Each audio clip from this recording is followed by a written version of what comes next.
word from the cameraman over here. Camera's rolling? All right. Good morning. I'm Bill Canada, Custer County Chairman for the Board of Commissioners. This is Thursday. It's better than Friday the 13th, but it's Thursday the 13th, 2025, 9 a.m. Remind you to turn off your phones or turn the ringers off. And this meeting is being recorded on both Zoom and YouTube.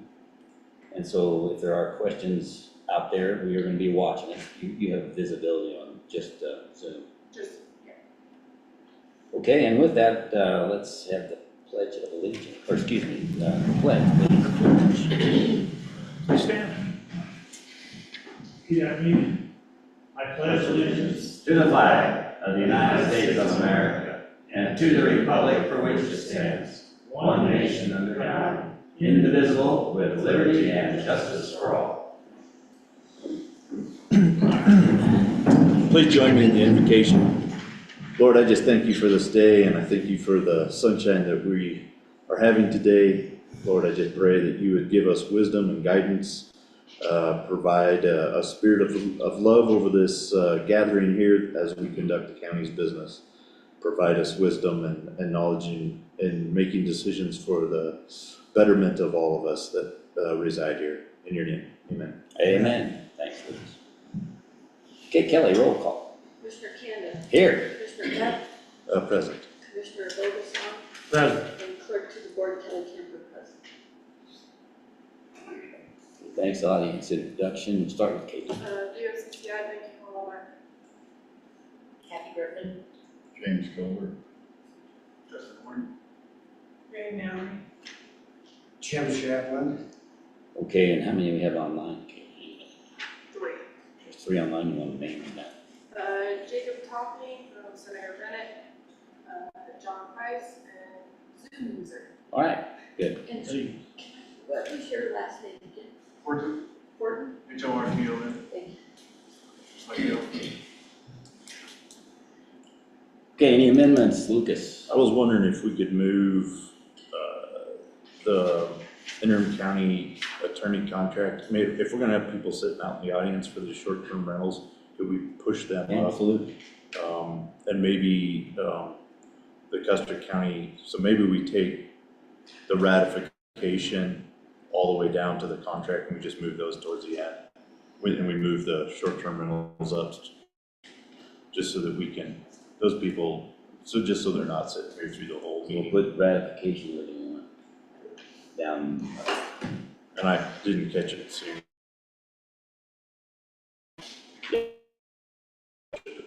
So, just ratification moved in. Yeah, from ratification, Custer County, all Kids those you want to Council, put and in the that interim order, county that below. contract. Put them after the short-term rental thing. Yes, in that order. Sorry, I'll be a little more on top of it next time.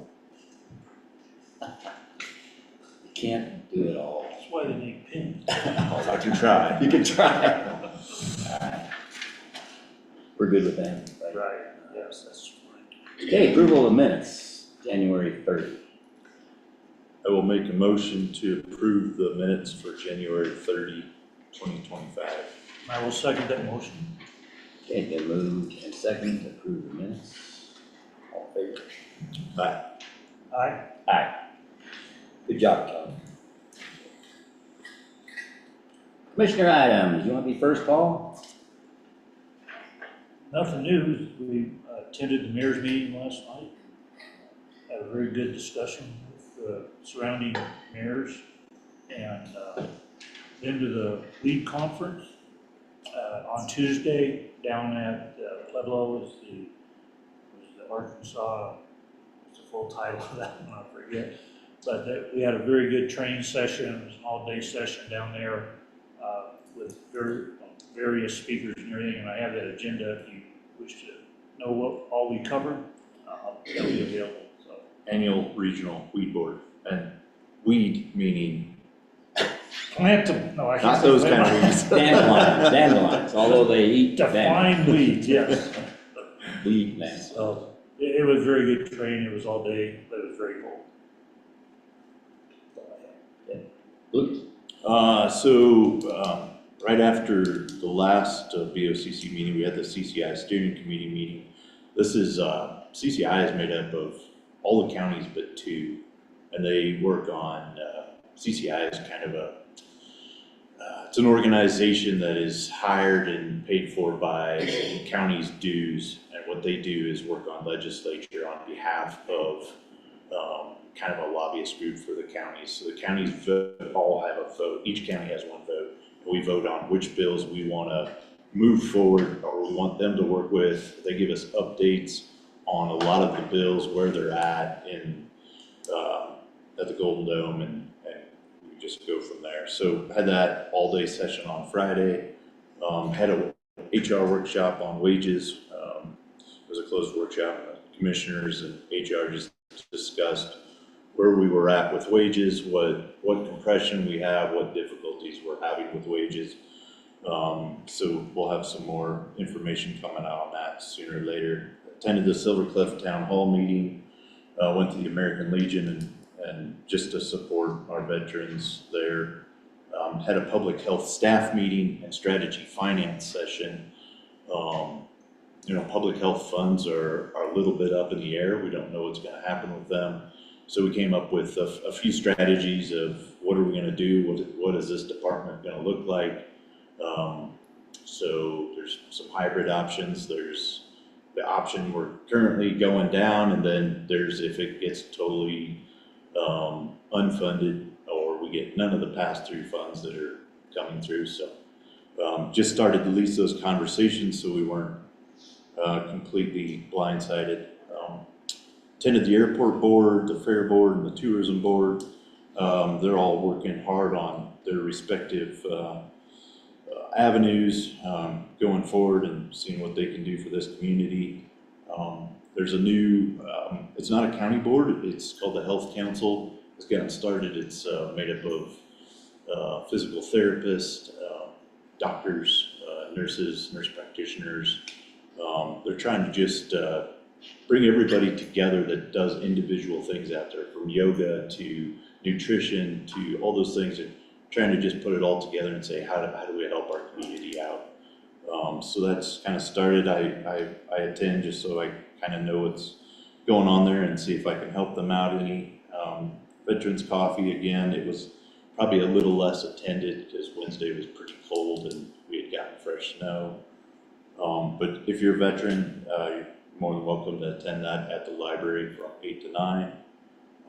Had a meeting with CDOT and Baseline on the sidewalk project that's going to happen this summer in front of the courthouse.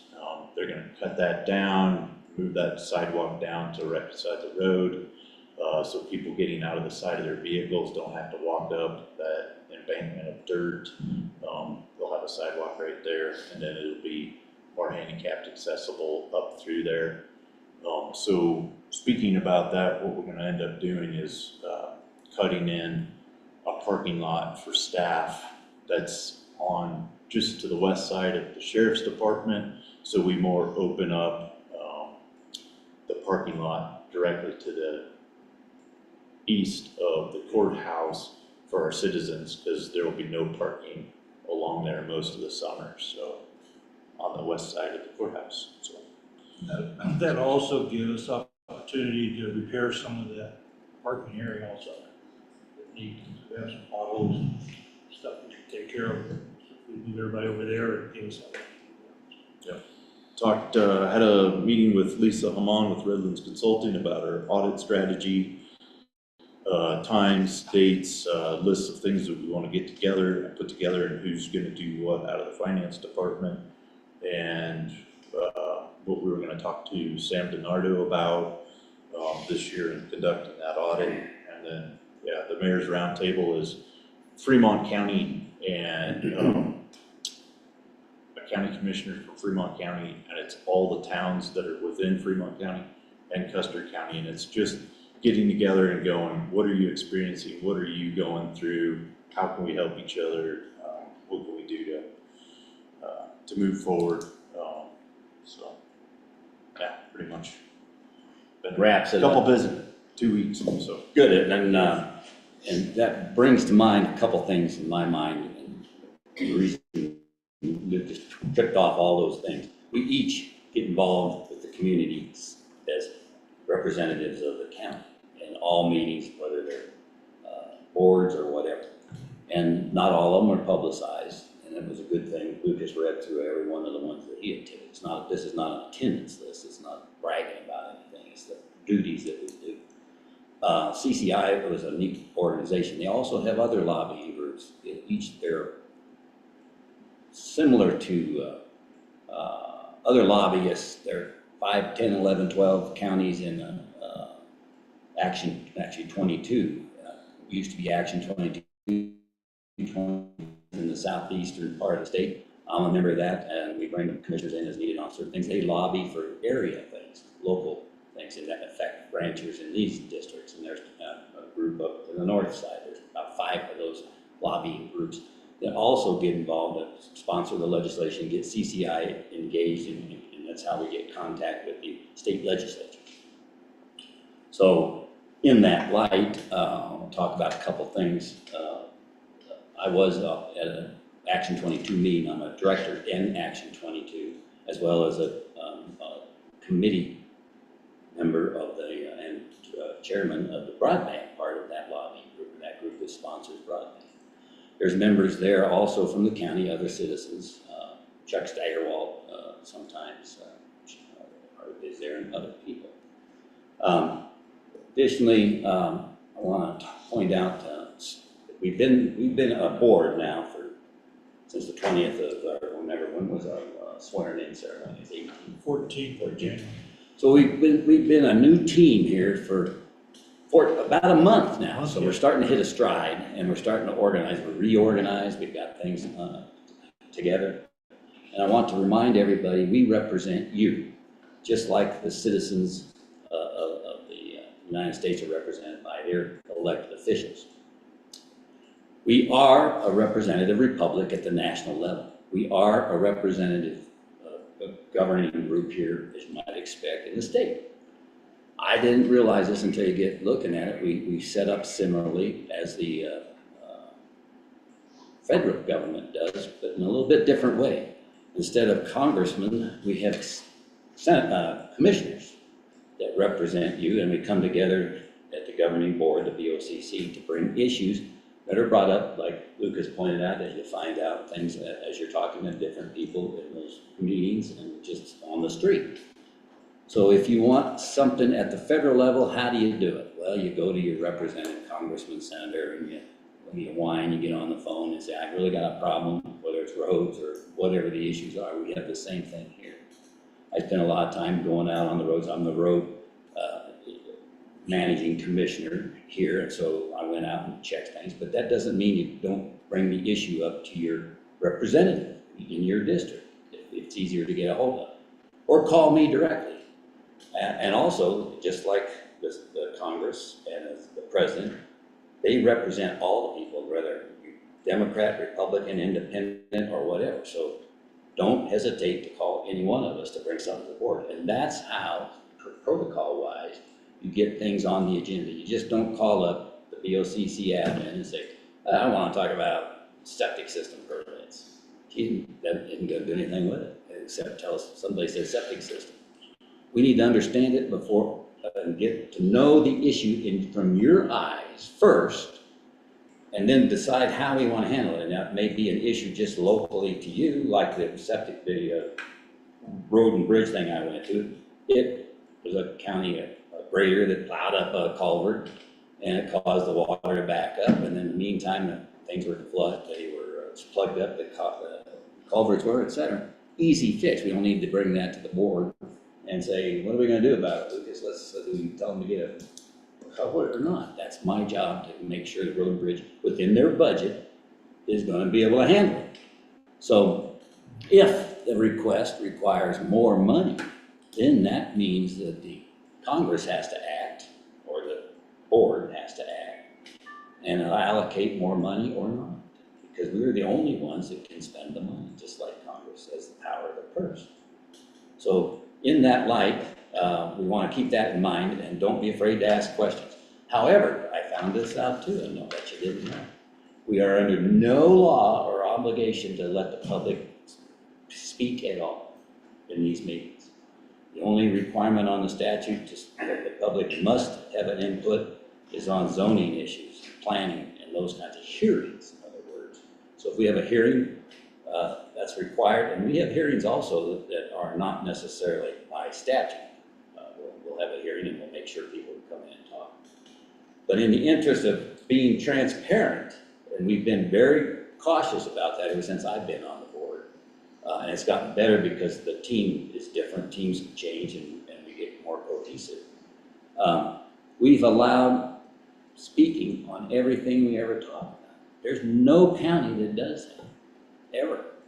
But after each item we discuss, we say, well, you got any questions?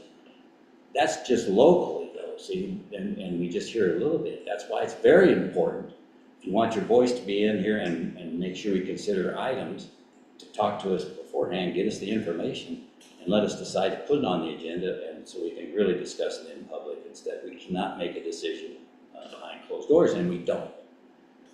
So in that light, the protocol here, we're going to continue to do that.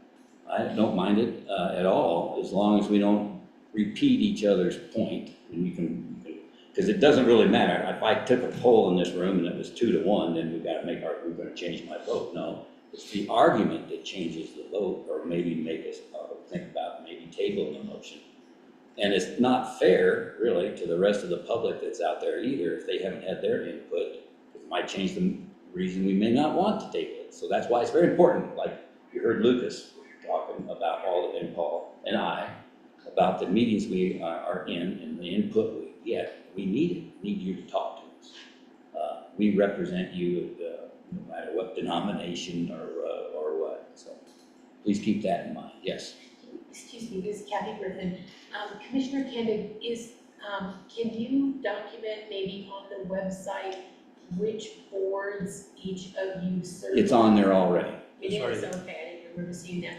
And then secondly, I wonder if there's any documentation about which items we contact you on versus It's the items in that line of business, but if you had a road problem, you heard me, I'm the guy. But if you're in Lucas's district, or if Lucas happens to walk by you, you tell him and he'll bring it to me. But I meant, what would we call Vince on in the road department? You can call Vince anytime you want also, but if for some reason you're not, you should call Vince. He needs to know where the issues are too. Okay, that's what I thought. Sure, not saying you got it.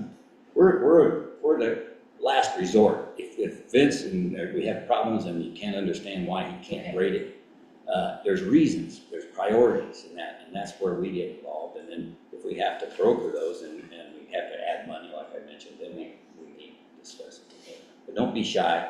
I answer all calls, always. And sometimes I get back maybe an hour or two later. But emails, that's new world. But in the old days, only the information that we had here in the county was on the bulletin board. The meeting's this, and here's the meeting tomorrow in another state, whatever. The advent of the computer has changed the world. The advent of COVID changed how we operate. Zoom, and we're not obligated to Zoom these things. We don't have to do it, or to put them on YouTube. There's no rules. But it's nice to have people that can't participate. But it's worse if you really care. It's more important for you to call the commissioner and talk personally on the issue. It seems big to you, then the commissioner can bring it in and we'll see if it is big enough. I have a copy of that if you want to see it. Okay, yeah, we can pass that around. As far as the list on the website, we will get it. We have a list of things that we gotta revamp on the website, so. And then It's a goal of ours to get that. it's very important. We're doing that. Also, it's important for you to be educated. Like we try to get up on everything that we have to be responsive to. If you have questions, how do you know you have a question? You guys are using it like, well, let's come and listen to what this is about, and I'll raise a question if I've got it based on what they're doing about it. We publish this agenda as soon as it has, though by law, it has to be there before 24 hours before the meeting, so the public can decide whether they want to call the commissioner up and complain, or come to the meeting and complain, or whatever. So we'll do that, and I'm going to make sure these meetings are crisp. There's no reason to keep beating a dead horse, or beat up somebody, and we're gonna be polite to each other. We don't have to call each other names or that we're stupid or whatever. Sometimes we make mistakes, everybody does, and we wanna correct them, we wanna have the data so that we can do that. If I may, Go ahead. one of the things that I'm doing with Lucas right now is that we're paralleling the areas of his and mine. That way I get brought up to speed and everything. So if you happen to be attending a meeting and both of us are there, we're not trying to gang up on that committee or that department head or anything. It's just for I get knowledge of it in case Lucas is not here or Bill, that I would be able to step in there and go to that meeting and get it. Which brings up another good point. We're gonna publicize everything we go to, because like he just said, maybe two of us will be there. Guess what? That's a BOCC meeting. Guess what? We could make a decision there, if the two of them, but that would be not that wouldn't be kosher, because they're there, they might make a decision to bring it to the board to actually do the commitment by, so that all the counties represented in the decision that we made. So just because there's two of them there doesn't mean anything other than that they have the power to agree to whatever that committee's doing on Custer County's behalf. That they want to cut the DA's pay by 20%. There's a board that does that, and we all participate in that DA's meeting, and we make a decision for the county on that behalf. That's what a representative government does on the behalf of the people. The people aren't always there, and just like Congress, unfortunately, as you've seen the news, there's a lot of money spent that shouldn't have been spent because they didn't follow through. And not only that, the good news about a county is we have a budget we cannot exceed. We cannot go in the red.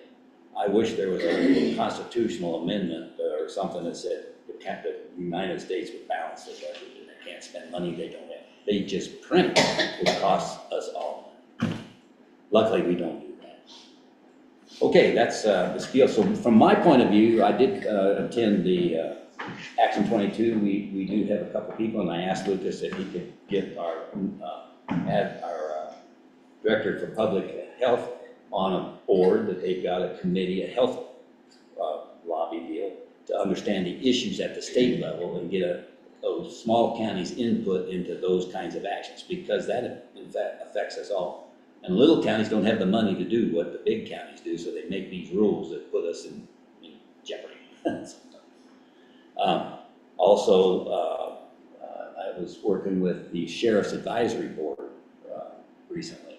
They set that up to help benefit our county, a group of volunteers from every walk of life in the county from their perspective. It doesn't mean that they wouldn't welcome it. You might want to look into it, talk to the sheriff.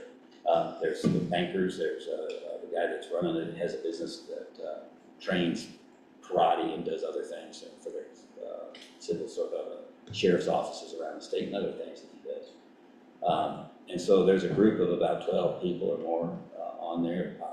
They've got, for example, Lynn Arrigo's their CPA. They've got a 501(c)(3) they set up to do that. They're looking to help write grants for the sheriff's office for vests or for whatever, which is a good thing. And also help guide them against what the county's doing. What does the county do? What's our plan? We do have a strategic plan. 3 of the issues are tourism, agribusiness, which is number 1, commercial businesses. And then it goes on down that everybody participated in a few months or a couple of years ago before COVID, and then we updated it once. It's time to get busy and make sure our strategic vision for the county, because as populations change, demographics have changed, maybe it needs some tweaking. That'll be something we'll consider down the road. And the fence on the airport, the gates, that contract, we got it straightened out finally, and you probably heard about it, didn't you, Lucas? Yeah. Took a while to get the signatures on it. They went to, instead of by paper and even DocuSign, they've gone to, all electronic now. And so they had to, we're waiting for is this signature of the governor on it, or his representative on this contract before we can do it, before we turn that loose, which should be this next week. And that's the extension on the auto electric gates out there, so that the deer that you've seen the picture of, I think, is it on the website? I think they, and the deer looking at the fence, wishing they get in there to eat that green weed on the airport side and get in the middle of an airplane. All right, so that's enough of that. That was my 5 minutes. Okay. Okay, attorney items, he's not here yet, he won't be for a while. And admin, you got anything for us? Okay. I had a thing I thought I would add you, but I won't, I'll wait. Kelly, got anything? Okay, good. All right, we can get on with this, and I have a bet that we'll be out of here by 11:22, 25 cents bet on that. Ethan, what do you bet? It's 11. He's 11, what do you got? Like I said before, how long you talk. Okay, onward. Wait, we have to amend that. All right. It's a long 5 minutes. Yeah, okay, it's up to you, Lucas, accounts payable. Accounts payable. All right, so biggest items in here are the CTF funds that we've awarded. That total amount was $36,000. Silver Cliff Community Park got $10,000. The Silver Cliff Museum got $2,000. The Silver Cliff Park Trail, $2,000. Custer County Senior Citizens Center got $3,000.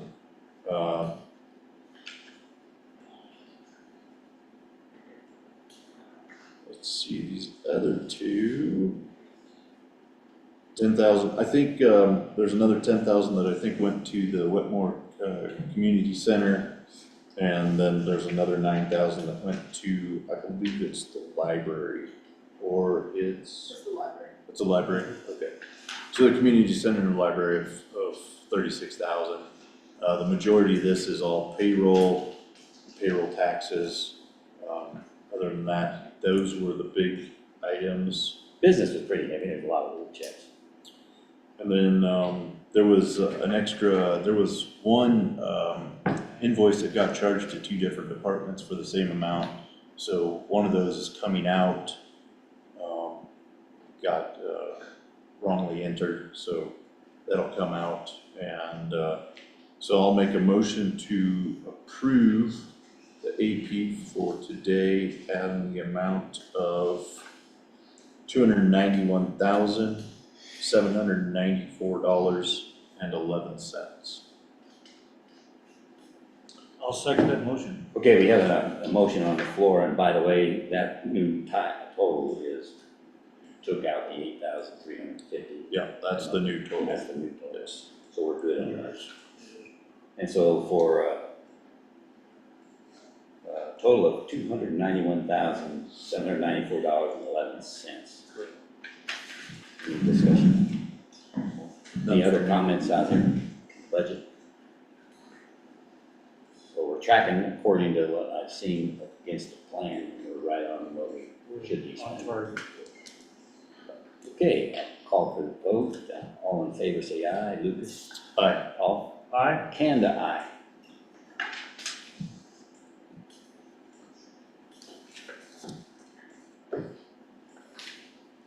Next item, resolution 2503, the tourism fund. Good morning. Hi. Just so everybody knows, state your name and say hi.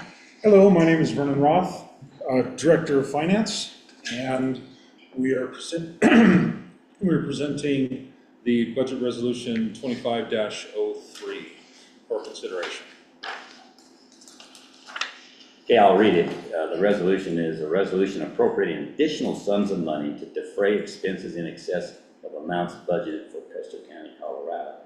Whereas the Custer County Tourism Fund has a balance, the appropriation of $53,200 will be appropriated from the fund balance.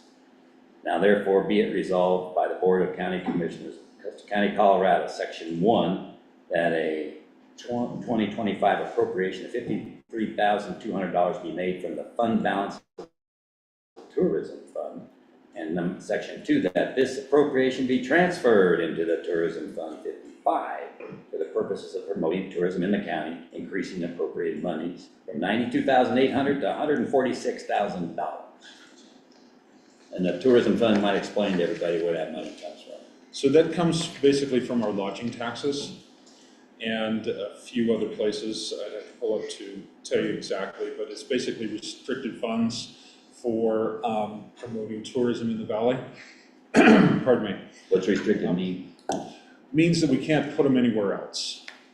It means we can't move them around to other funds. These are funds specifically designated by the taxpayers for this purpose. And that's through the state statute that requires that. Yeah, it was House Bill 22-1117.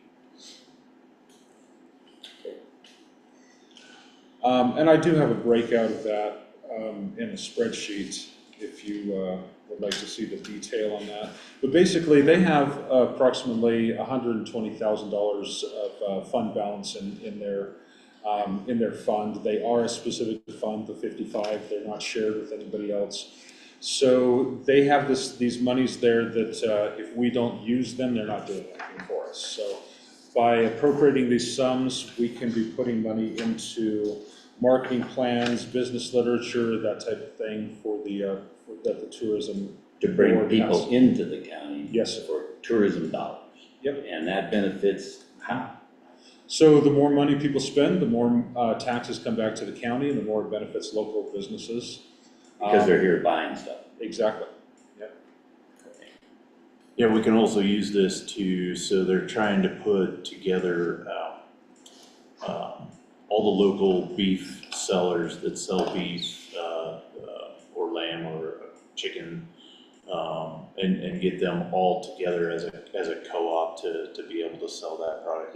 That's part of what we can do with under this bill, as well as develop these ideas, these co-ops to kind of like the health council with health tourism or wellness tourism, as well as to help them develop and market so that we can bring people in for the beef that we grow here, the chicken that we grow here, the homegrown products that we grow here, and give them an avenue for, hey, let's pull off some of these Texans that are coming up on their way home. They should be stopping here and picking up beef, chicken, vegetables, and taking them home. So just promoting our businesses here too. As well as the airport bringing people in. Absolutely. They're helping advertise. Yeah. So this was they got a plan together and they came forth and asked us to release some of the funds in their balance. Okay. Any other discussion? Any questions out there? Jimmy? So that's almost sounds like economic development and with the tourism. That's basically what that boils down to. Yeah, it eats a little bit into that realm. Yeah, it does. Very, very good.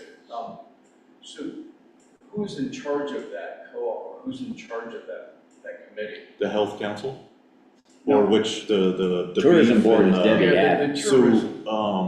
So Deb Adams is in charge of tourism. It's really Bianca Subcommittee. Schranker that is leading the roundup of gathering up the Subcommittee. ranchers, and she's been doing that on her own. So reach out to Bianca on that. Got it, thank you. Anybody else? Okay, with that, all in favor, say aye. Paul? Whoops, We don't you have a didn't motion. make a motion. Make a motion. I move then that we adopt resolution 2503, resolution for supplement budget and appropriations applicable to the tourism fund. I'll second. Now can we have a vote? That way, Paul? well, aye. Aye. Can I?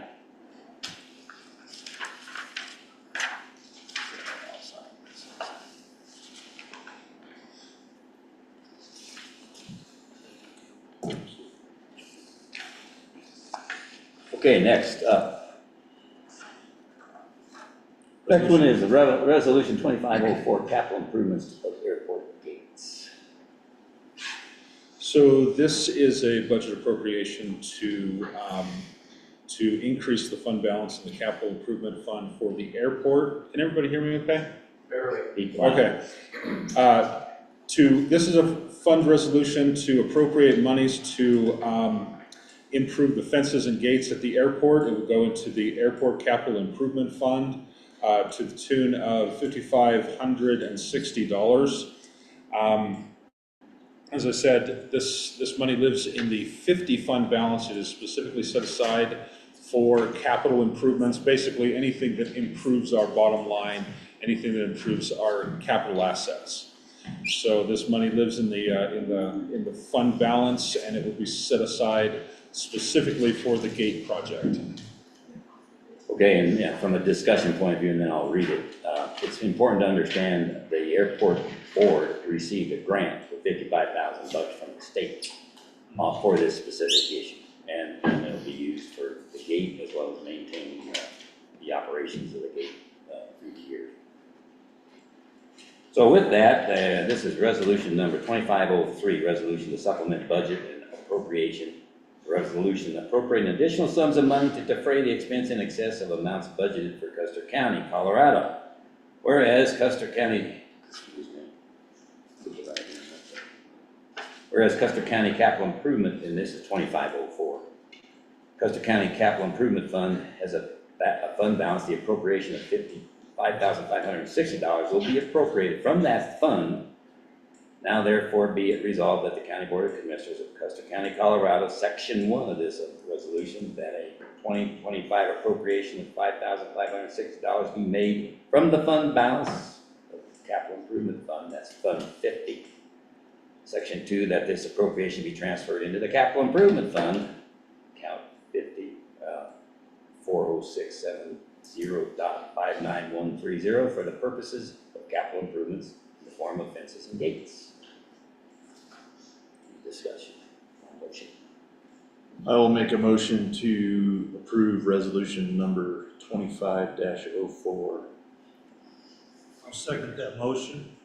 Okay, it's been moved and seconded to adopt resolution number 2504, resolution for supplemental budget and appropriations in the airport capital improvement fund. Any discussion? Anybody out here?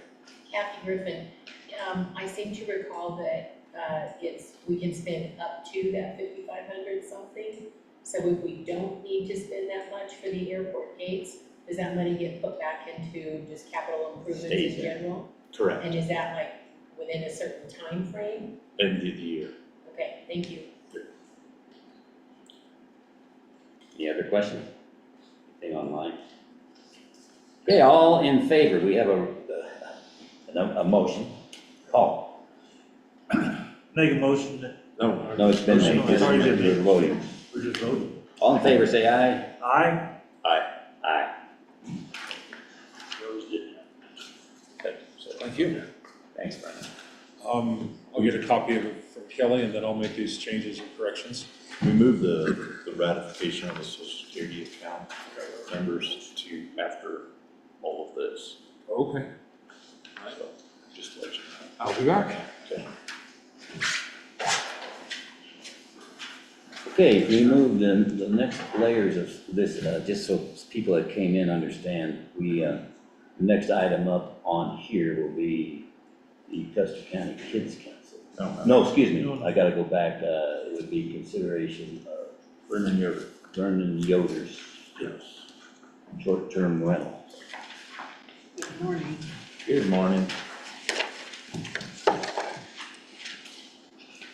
Hi, Dorothy. How are you, sir? Good.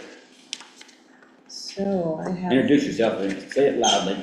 I'm Dorothy Carston, the Custer County Planning and Zoning Director.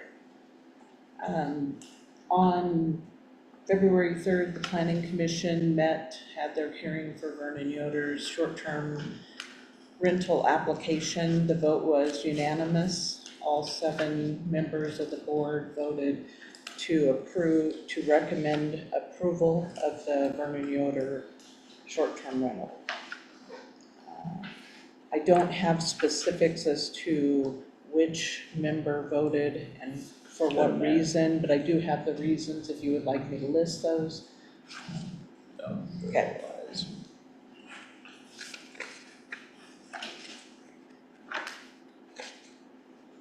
Okay, so we'll take these one at a time, so can I have a motion on Vernon Yoder short-term rental? Yeah, I'll make a motion to approve the Yoder short-term rental application. Both aye. Second. I second that motion. Okay, it's been moved and seconded to approve the Vernon Yoder application for a short-term rental, noting that all planning commission members voted aye. Any questions? Agent here's SEY. Say that again? Agent is SEY, is that? It's active? himself. He It's lives himself. in that area. He has one short-term rental right now, and he's having another one. This is his second, will be his second one. He does live in that area and manage it. We have had no complaints on his current STR. Oh, that's self. Yes. We cannot hear. You need to get a mic, but speak really loud. Dorothy, Yeah. I people said- have different volumes. Yeah, Turn your you chair towards Okay. Dorothy. So then, yeah. We've had no complaints. Mr. Yoder has two, this would be his second STR. We've had no complaints on his current STR, and he does live in the area and manages that property himself. Okay, saw a hand, but it's still bad, so, Mary. I believe there was a condition that was recommended by the planning commission. Do you have that? To add, I do, if they approve it, then, Oh, okay. there was one, condition to add the marked boundary description in his house rules. Might note that Mary, you're part of the board, I'm the- you were there, Yes, I'm the secretary. right? And we've got the chairman himself here today. Very seldom do we see him, but thanks for being here, Keith.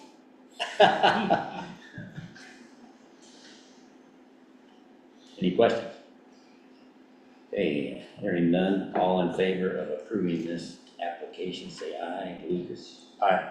Paul? Aye. Panda, aye.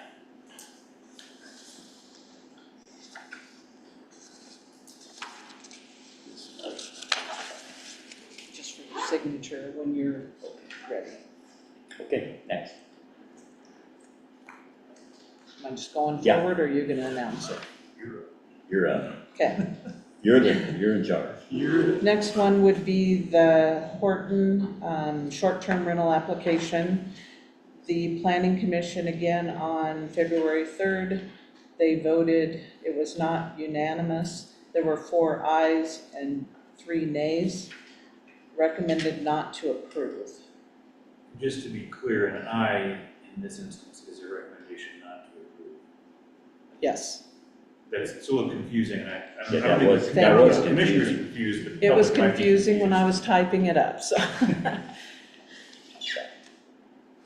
Okay, so why? Go ahead. Okay. Step through. One of the reasons from one of the board members was that they know they're up against, this person voted nay, so to approve. I know that, what they're up against, conditions are good for the rental. One that voted aye, too many STRs in the area that are very, very close. One that voted aye, too many STRs in the area, again, that are close. One that voted nay, no reason not to recommend. One that voted aye, septic is an issue, and as well as a shared driveway. One that voted nay, no reason not to recommend. One that voted aye, density, lot size, lack of easement may be an issue in the future. One point from the Planning and Zoning Department, we did have a discrepancy in what we've seen in the file for the septic. So if you do choose to approve, I would make my recommendation, if that's possible, to say that we only allow 3 bedrooms in the home. I've never seen where our records are off based on the size of the tank. There was a inspection done from a contractor or inspector that's out of the county, that we've had other issues with in the past, where they were giving us false information. I'm not saying that's the case, I'm just saying I was not able to confirm the size of that tank. So rather than say it's okay to have 8 people stay the night, I would prefer to stay 6, if you choose to approve. The owner know that? Have you talked to them? We've talked to them, He knows yes. it. And I guess before we did it, I think the owner's here, he wants to talk. Go ahead. If you're all right, I'm gonna make a statement real quick. Speak loudly, please. Real I loud. prepared a statement. I'll just read it off, it's easier that way. My wife and I moved here to the Valley in 2014, where we met and have built our life. We got married and started a family here. Over the years, we have formed deep, lasting relationships with the community. In 2020, we bought our home, have continually worked to improve it, adding value to the area. 2 years ago, we realized my dad's health was declining, and we would be the ones that would need to care for him. Unfortunately, due to the elevation, he cannot move here. Because of this, we've made the difficult decision to relocate so that we can be there for him. Because of the strong relationships here that we built in our love for the valley, we want to ensure that we can return often. Thankfully, I work remotely, and we are able to extend our time here, visiting friends and enjoying the valley. To make that possible, we decided to turn our home into a short-term rental, helping us cover expenses while maintaining the place to stay when we return. We started working with the county about a year ago to begin the STR process. We were told there would be an opening in the upcoming year in the Rosita zone where our home is located. We officially submitted our application in August. We have taken the necessary steps to comply with the STR regulations, including posting signs whether it's a no trespassing sign or a sign to indicate where our house is to mitigate intrusion on our neighbors. We've created house rules and property evacuation maps. We've installed fire extinguishers, reducing our home's occupancy to match the county's record of the septic capacity despite a larger tank that we've seen. On February 3rd, the planning board meeting, they voted, like you said, 4-3 not to recommend our application due to density concerns predominantly. Density can be evaluated based on the FSDR's applicant's address, but we were never informed of any density restrictions during the application process. If there is density regulations that we did not meet, we would have not submitted our $700 application. Since we have met all the current STR regulations, we respectfully ask commissioners to approve the application.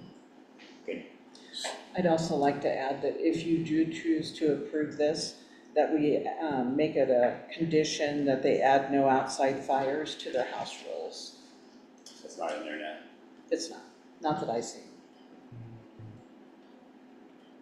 And we've got, I see here, we got a letter for permission of use of shared driveway from Ruth Dunn.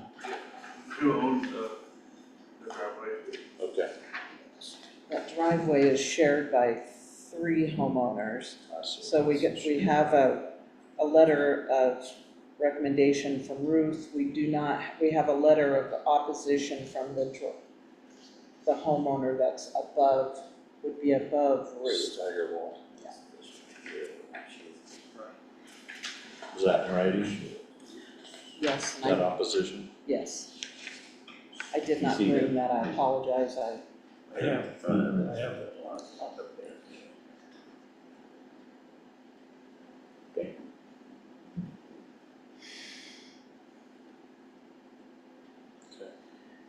To be fair, I'm not sure that you would need something from Steigerwald unless there's I'm not sure you would need something from Steigerwald to prove access to court. In this case, the way I'm on At the that. top of it. Unless Steigerwald has some sort of exclusive easement through Dunn, which would be unusual.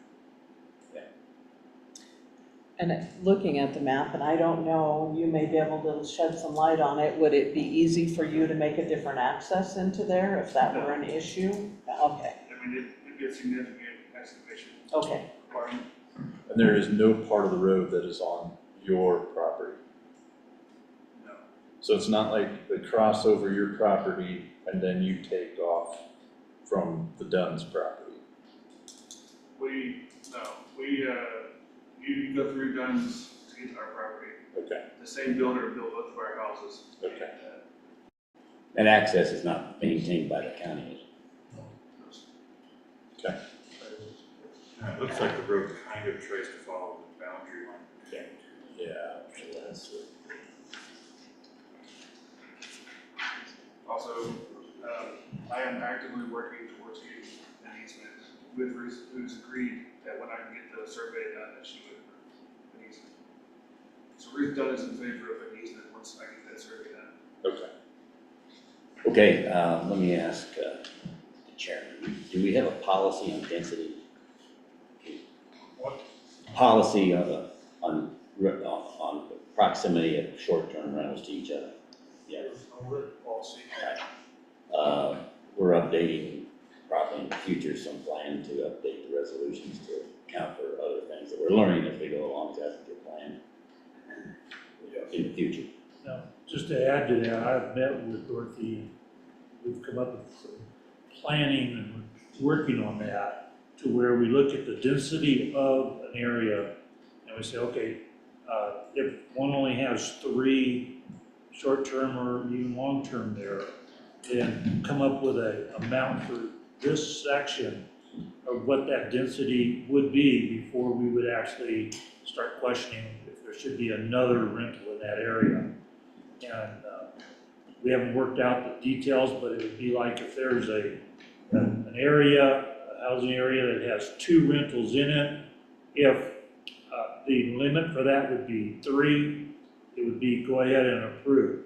If it was 2, then it would have to be, go to the neighbors and find out if there's any reasons that that should not be done. But that's all good arguments. And I'll be attending the board meetings and everything, so we'll work that out. But currently, the answer is no. Okay, so I will move that we accept this application to keep the discussion going. I'll second. It's been moved and seconded to accept this application for a short-term rental, the important application. So discussion, anybody else? Anybody else? I would just say that since the septic has been reduced to 6 instead of the 8, and Mr. Dunn is willing to do that, Mr. Horton is willing to do that, I can see that, and that the shared driveway has at least been with the neighbor that's right next door. And then, just that there's too many STRs in the area that are very close, well, that's, we don't have rules on that, maybe we should, maybe it's good to look at. We need to define very closely. He's already put his permit in, he's paid, I feel we should move forward. And just to be clear, is your motion, Commissioner Candid, to approve with the conditions that I recommended? Yes, with the conditions. Correct. Okay, we got 2 questions. Jim? Not Jim. Jim up front. Jim 1. Front your point. Just to pair it, I guess, now, because Lucas took my point. Sorry. But in the zoning commission's discussion, it was very focused on density of the short-term rentals, which in my mind was an inappropriate discussion because there are no rules about density. And my understanding, and correct me if I'm wrong, is the only rule is the number allotted per commissioner district and the total number in the county. And that's the only written criteria for numbers of short-term rentals. There are zones for that. Okay, short-term rental zones. Yes. There's a limit to the number that can be in each one. The density is not a matter to discuss. Okay, Jimmy? Yeah, Jim McMahon. The other thing I think that comes to people's mind when we're talking about these rentals is, are we saying there's 6 people that can occupy that? Yes, sir. at one time. So one of the things is not having 6 cars pull up. So I'm just saying the vehicle thing and you know what I'm getting at here? Do you understand what I'm saying? The volume The volume of vehicles Traffic. per, Yeah, I people. would say something of that nature might want to go on a policy. That's some of the things that people complain about is, you know, there's 12 cars over there. That's like, wow. And it's a little bit, you know what I mean? And I don't know how you handle it. I just know that that's where the tread's getting the pavement. So just something to bring Good up. point. Something to think about in that meeting that Keith's gonna have. Also, you gotta remember, one of our rules is, overarching rule is the owners of these short-term rentals treated as if they live there. We have the same rules, they can't exceed the septic requirements, et cetera. But they can have 20 kids and have 20 cars, a family can. So, you know, that's something that when you're considering it, it's a nebulous thing. What is density and what is too much and all that. But then once we come up with it, we just have to be uniform in how we apply policy.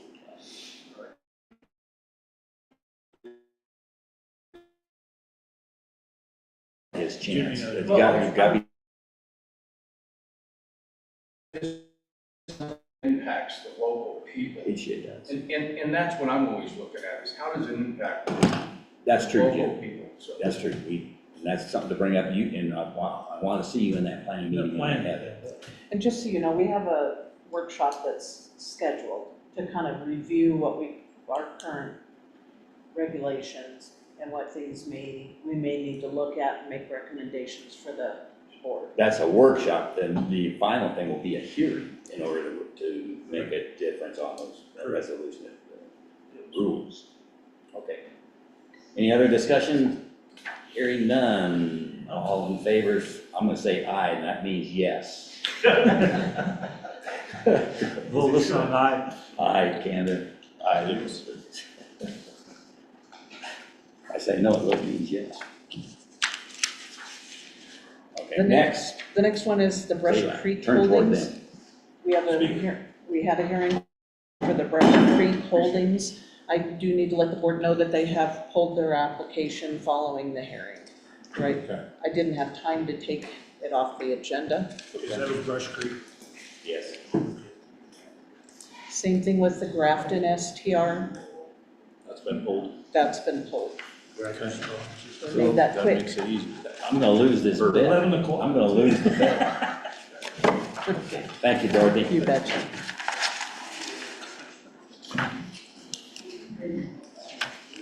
I did not have, Oh, Jim? I have a question, since you're not voting on either of those two.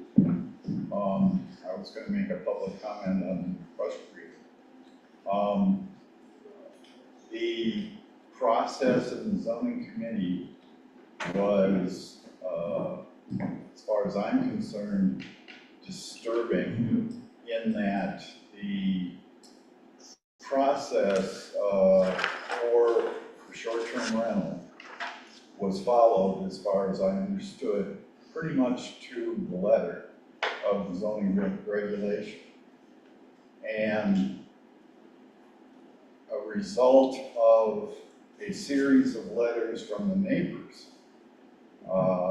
concerned about potential issues. For instance, the one that Mr. McMahon brought up about 18 cars because there's 18 people, whereas the short-term rental concept is really a group family type of thing, and usually maybe 2 cars would show up for 6 people or whatever. Unless they have. So a lot of the complaints from the neighbors were hypothetical issues that may arise, concerns about renters throwing rocks in ditches, which, I mean, what are you gonna say about that? That's again, a hypothetical. But the other thing was that we don't want our community to change with a short-term rental in it. That sounds an awful lot like discrimination. And the real question I have is that barring any violations that are real on the application or inappropriate of the rules for short-term rental in the first place, they don't qualify.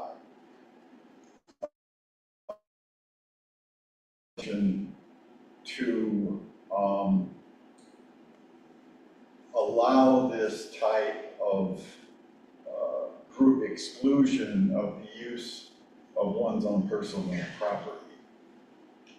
Into your comment, good comment, are you implying, all I was told, we were told, they pulled the application, that's fine. If they plan to reapply, then they need to, that would be the issue. Or if the zoning rules change, but I think we always have agreed when we approve these, at least my point of view, if they meet what we have down and they're gonna behave like a family and the rules are even more stringent because we give them conditions, they can't have fires here and there, then they should be approved. These are just comments. One comment to Jim. Jim, is there a time frame? Because I know that, is it during hunting season? Because a lot of families. No, I'm just talking about the use of hypothetical problems as a reason to oppose it. But in reality, the primary common reason to oppose that is we don't want our neighborhood, or our community to change. And I wasn't aware that that area had an HOA or some kind of defined community. It's a series of ranches associated with each other. And all right, we gotta stay on topic, but you're right. Those are good comments. They need to be brought up in a hearing or at the workshop, as an example, before the hearing. And I'll be at those meetings. I'm the oversight for.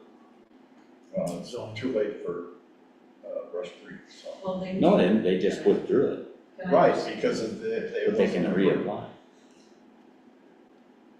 Might be, I don't know why they withdrew. Yeah. So that's not a discussion here. We've done what we came to do. Good points, and that's good for the workshop or wherever.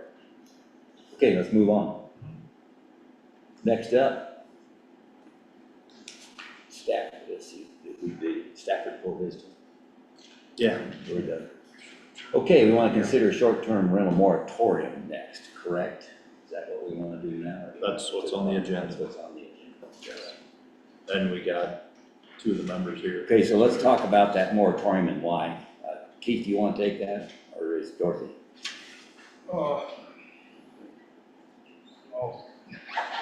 Where's Mary? Up to you. Come on up and get everybody can hear. I mean, you can see some of the problems that we've started to run into as we've gotten farther into this. We've got, 50-some? 51 short-term rentals on the books now that we know about. But they comply with the zone limits that we've established, right, so far? Correct. Okay, Correct. We've stayed within the zone limits that you've established. okay. But it's kind of been our feeling that maybe we need some updates to cover the problems that we're running into. I mean, where we see problems and the way that we can address them is not available because of the rules in the zoning regs. And we've talked about, that we need to update some of these things for a year. I know that we just did a redo of the zoning regs last year. And probably we've run into more issues, that have come up in the last year. I mean, we're looking at lot size. We're looking at lots in San Isabel that are half an acre. half acre lots Half and acre acre lots, et cetera. There might be issues. So what's the more, describe the moratorium, when is it, how is it, why is it? When, I mean, you got people that have already applied under the old rules, you gotta give them a chance to. That's why Correct. Right, But so at when, this time- when is it? at this time, we don't have We any, do not have have any nothing current right- applications. no we're applications clean right in. now with this, that's why we So just. when would this moratorium take place? Well, in order to, I mean, we've probably got, one that's hanging fire right now. Say that again. We just have one Pending, application. We don't have Have any. any right now. We're done after today, we don't have anything turned in. We have openings, but we don't have any applications for those openings at this point. so would the moratorium be applicable to those openings, or would they be grandfathered in? I would say it would be applicable to those openings as soon as we can put the moratorium in place, and that will give the planning commission and the planning and zoning department time to sit down and do a workshop and make recommendations to make this a more smooth process. So that implies those openings could be too close to each other or something else that would need a new ruling, a new process, okay. Now, is the moratorium gonna be county-wide or will it be district-wide? It would have to be countywide. County-wide, so. Okay, so I don't What- think what we would can you do propose? it, I don't think we can do it any other way.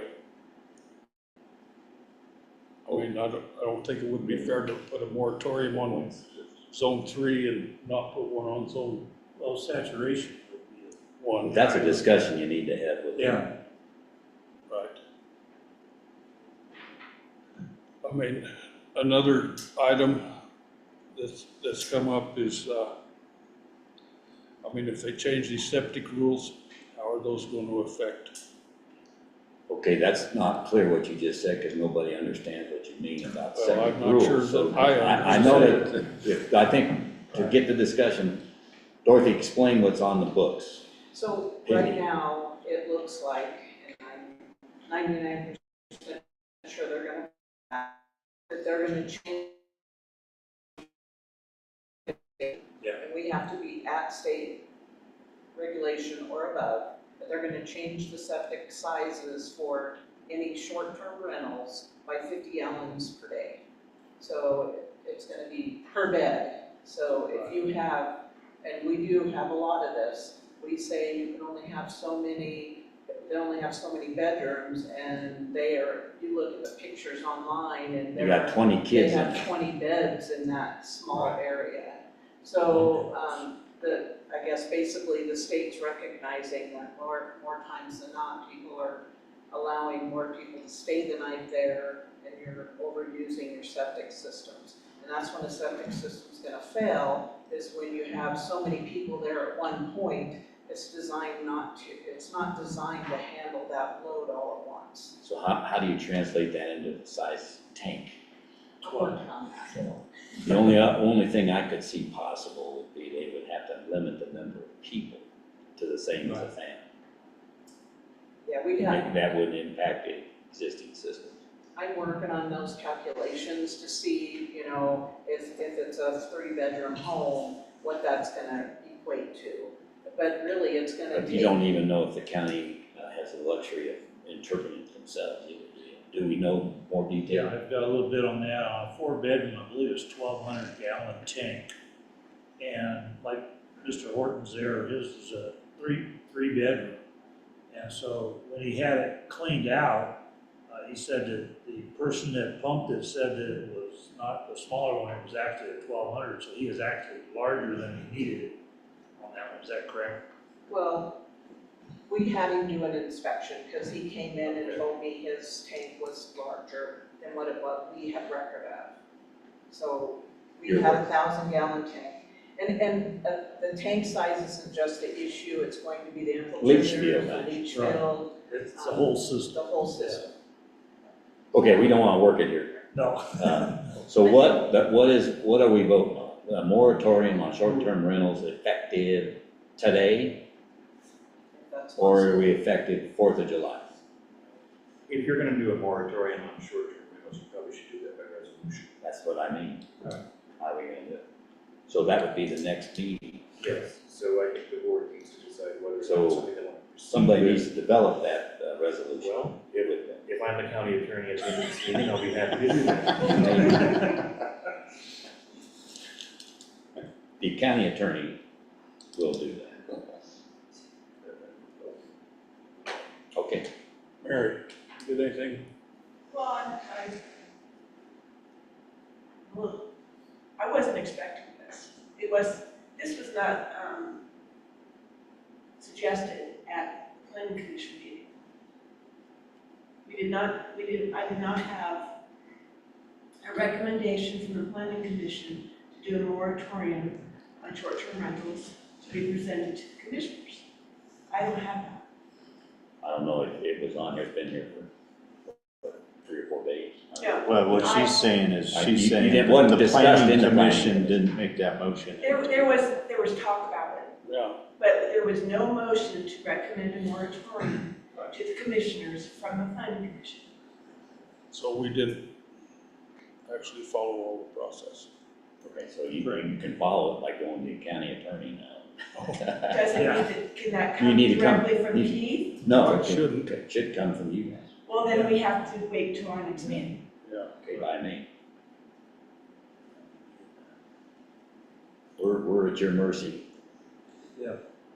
No, not really. We're towards. You tell us what you want. So I I will would- make I sure would it gets say- on the agenda, Now, I would say that if we need to take a vote, and I will make sure it's on our agenda yeah. for our next meeting, the first Robert's Monday in rules March. wise. I mean, I had really not expected the Board of County Commissioners to take any action on it.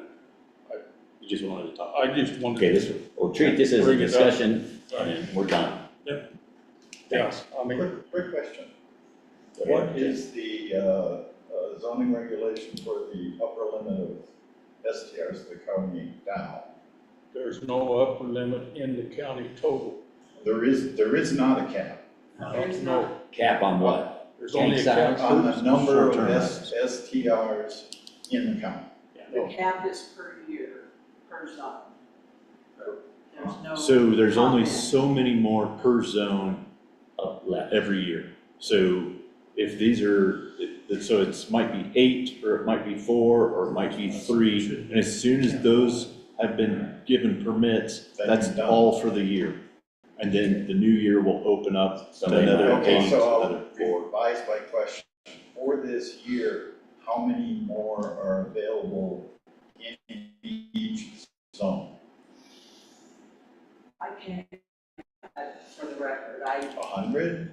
No. at each year. Probably we're 3 or allowed 4. 2 in zone 1, 1 in zone 3, and 3 in zone So it's like 3 and 5, It's 4. 8 total. or eight total years. So we're talking a moratorium at 51 versus not closing those 8.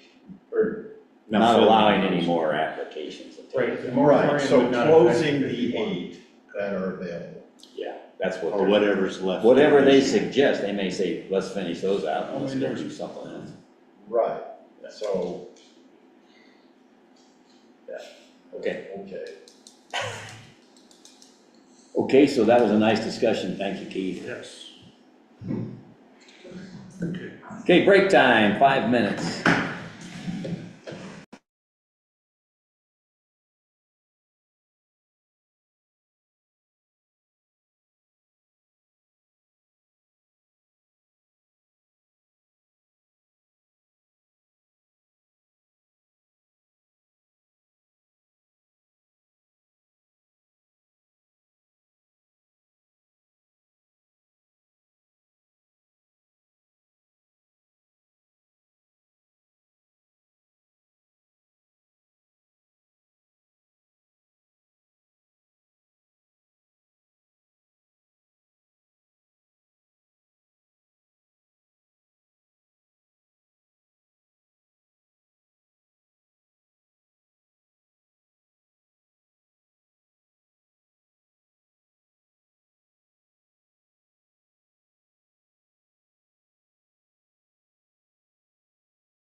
All right, let's come back to order and resume the meeting at 10:26. Next on the agenda is the Custer County Kids Council. Nope, excuse me, it's ratification of the county social security account now. Yes. Go for it. Good morning again. So this discussion is really to kind of put on record some of the information that I've discovered and some processes that needed to be discussed out in the open about certain types of tax reporting. So I've given you a document, tax reporting and payment portals overview. I'm not going to read the whole deal, but basically what this does is it describes and codifies the different interactions that we have to have with the IRS, Social Security, as well as Colorado Tax Administration. And so in the course of the last few months, I have been working on making certain that our tax payment, well, over the last year, making certain that our tax payments go through and all of our documentation is in place throughout the year. And what I found is several different portals that we have to interact with the IRS and Social Security Administration on. And there's probably more, but this is my preliminary overview at this time. The first system is the EFTPS, the Electronics Federal Tax Payment System. And one of the reasons why this is coming up right now is because there needs to be kind of a decision made about who has the ability to log into these portals and the credentialing process to go through that. So EFTPS is where we basically make all of our tax payments, and Form 941, which is the employer's quarterly tax federal return report that we give to the IRS. This requires one login. It's actually hooked to an individual social security number. It's and then linked to our employer identification number, the EIN number. And so it requires one login, and it's specific. It's specific to a person. And I'm proposing that finance, namely me, has the login for this portal to make these payments and this reporting. The reporting is actually done by HR, but the payments are initiated by finance. So Who's been doing it in the back? I have been. I've been doing this. And the reason why this has come up will be kind of a little bit clearer later, but I've been doing all of these payments and reporting up to this point. Since last January. So we haven't missed a step. Part of the reason why we wanted to do this and we decided to go forward with this is so that this could be somewhat codified into our policies, our procedures, our workflows, so that we knew, hey, if all of a sudden Vernon gets hit by the bus, these things are going to have to change. We have to have somebody else and somebody that's willing. So this is going to need to be part of the application process, is that your social security number as the finance director is going to be used for these portals. And the next one he's going to talk about is I'm on there as well, or a commissioner is on there as well. So how are we going to do that? Now, I'm going to take this in a completely different direction, because I'm going to go to our reps in Washington and go, it shouldn't be tied to any Custer County individuals, employees, social security number. An EIN should be enough, and we need this changed on up there at Washington DC. Yes. But in the meantime, we need to codify this, and we need to make sure that we've got this document. 1040 is all have your social security number. Just an individual today. Right. Normal citizen.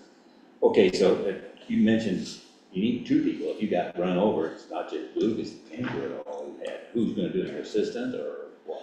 So the EFTPS site requires one person. Yeah, but if you're not there to do it. Yes. What I'm proposing is that the information is backed up and the process so that, for instance, a deputy or a commissioner can step in, take over that process, take over that, that payment process if something happens to me. In the second one, the filing information returns electronically, the FIRE system with the IRS, that does require 2 authenticated users. And once again, I'm proposing that is the finance director and 1 commissioner, so that there's redundancy there. And the reason why, this is where the 1099s are reported, and there's a lot of fraud that can happen with a 1099. So that's one of the reasons why they require 2 authenticated users. Okay, So, does that take training to be the backup for that? So- Entered in the right place? yes, it does. One of the things that I've discovered is that there's no documentation on this. So I'm creating this list with the workflows involved, so that if something does happen to the generational knowledge here, that it's preserved and goes to someone else. That's part of why part of why we're discussing this right now. It's not a huge amount of training with the FIRE system. It's fairly straightforward, but codifying that, as Commissioner Epps said, codifying that is incredibly important. So on number 2, the FIRE system, that's the one that requires 2 authenticated users. As presidents myself, we're going through the process of setting up Commissioner Epps. Is that appropriate from the board standpoint? Well, if you could ask just for discussion. It seems to me a commissioner should always be able to do that. Okay. But more importantly, though, is because the commissioners aren't always available because they're in other meetings or something else. It's really important to have somebody that's in the finance office be the one that be the first go-to, and if both of those are gone, then okay. It would be my view. Understood. And I can investigate the possibility of putting multiple users into the FIRE system. Yeah. I just have a question of who would have access to these social security numbers? Is it something that goes with the report that you get filed with, or is it just access? So they put it in. So anyone who has access to any of these portals would have to have access to social security numbers. That limits it to basically 4 people. Myself, the AP clerk that's going to be trained in this process too, and then the 2 people in HR. Those are the only people that should have access to any social security numbers, but anyone who does this work has to have access to social security numbers. Correct. Or authorized. If we had a clearance level in the county, this would be one of the highest. So. Okay, go ahead, Jim. Yeah. Jim McMahon. So is there a licensed, certified public account that's regulated by the Department of Regulatory Agencies? Is that part of their licensing and credentials, is when they're handling vital information like that? Or just anybody in finance can see everybody's stuff? I mean, without being licensed and regulated by, just throwing that out there, it just seems to me like the people that have a license are held to a higher standard of behavior. And that's why having a licensed person in that position, just throwing that out there, because I know Lucas is a thinker and he understands where the tread hits the pavement. I'm just throwing it, that's the red flag that just came up to me was, boy, it seems like that's some pretty intimate knowledge for What are other counties doing, and what is the requirement? So, as far as I've been able to ascertain, anyone in finance, which of course vetted background checks and the liability that comes along with that, anyone in finance or HR could access social security numbers.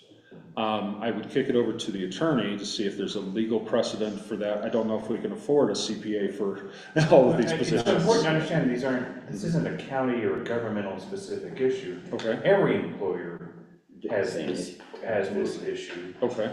Right? I mean, you're not the only person I mean, it's not counties or local governments that are accessing FTPS, it's, you know, Microsoft, it's, you know, the hardware store down the street, who has 20 employees, and their finance person probably isn't a CPA, and they have access to everybody's social security numbers.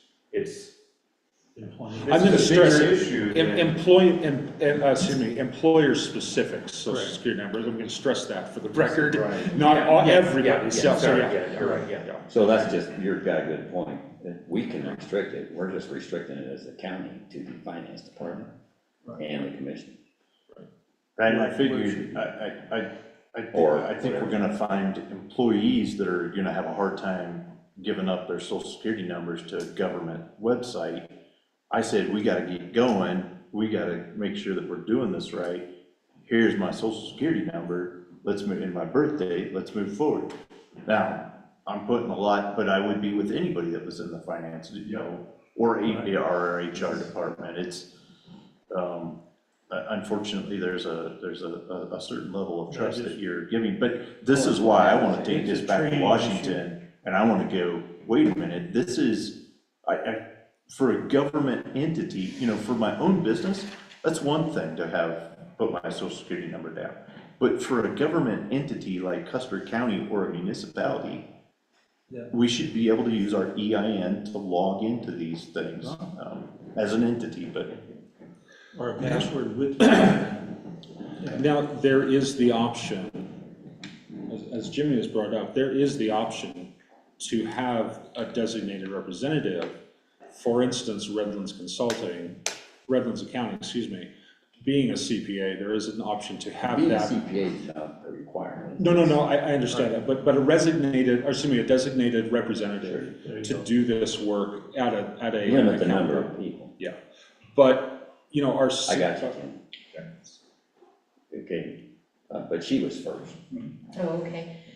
So Kathy Griffin, Vernon, because of the comment that you made about anyone in finance and HR has access to all county employees, and I would also say probably now volunteers' social security number, because I just had to fill out that information. Have done it a couple of times. I wonder if it should be considered to at least to perform a background check on those people that are accessing that, say once a year. I mean, my guess is if there's something like a felony, well, everybody's gonna know about it, you know, that's how it is. You know, but if there's other, I don't even know all of the legal issues, but yeah, I have been in a corporate world before where I had access to so much information, and that was absolutely positively not right, so. Well, there's a lot of work that we have to do. For instance, just running the reports that have to go to the IRS requires us to basically print documents that have those numbers on it. That's why we're held to a higher standard. And it may be a workshop as we figure out who exactly, is it limited to Robert and myself? Is it limited to, so the personnel, right now it's limited to 4 people. There's only 4 people. The point of failure is very low.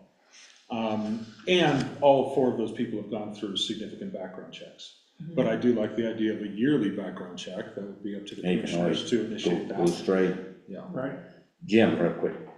Okay, so what you're talking about here is the access to a system that allows you to do the required paperwork for the business of the county government. Yes, sir. To report on its employees, as you're supposed to, like any other business. Correct. So you're just having 1 or 2 people that can open that system, and ultimately, who you designate inputs the data. It's just the opening of the system. Right. Access. So this strikes me as, this whole access to social security numbers is a moot point, because this is, every employee of every business ends up putting their social security number in so they can get their social security credited, et cetera. So this whole discussion doesn't make any sense. You should be able to decide who the 2 people are that can open the system. So this a finance system. Great, I was gonna ask the next question, that along that line, thanks, you done? So what, it's not ratifying anything, then what are we doing? Well, I guess we should ask Vernon what he wants us to do here. Well, yeah, I don't believe it's a ratification, and we're not putting a resolution on the board. It is simply, I believe that this discussion is to define who has access to these systems. I by default need access to the systems. So when you say that, be clear, it's not, it's access, it's to open it up so that it can be used by the. To basically upload documents to the government. And so that means 2 or 3 people have the key, it's like opening the door to the office, okay, guys, go in there and do your job. Exactly. And what are you proposing? Well, and it's different for each system. So EFTPS, the tax payment system, I believe that finance needs to hold the keys to that. The fire system, electronic filing of returns, I believe that finance also needs to hold the keys to that because of the fact that they are directly linked to the accounts payable system, and it should stay in-house there. Social Security Administration Business Services, the BSO online, I believe that should be an HR deal.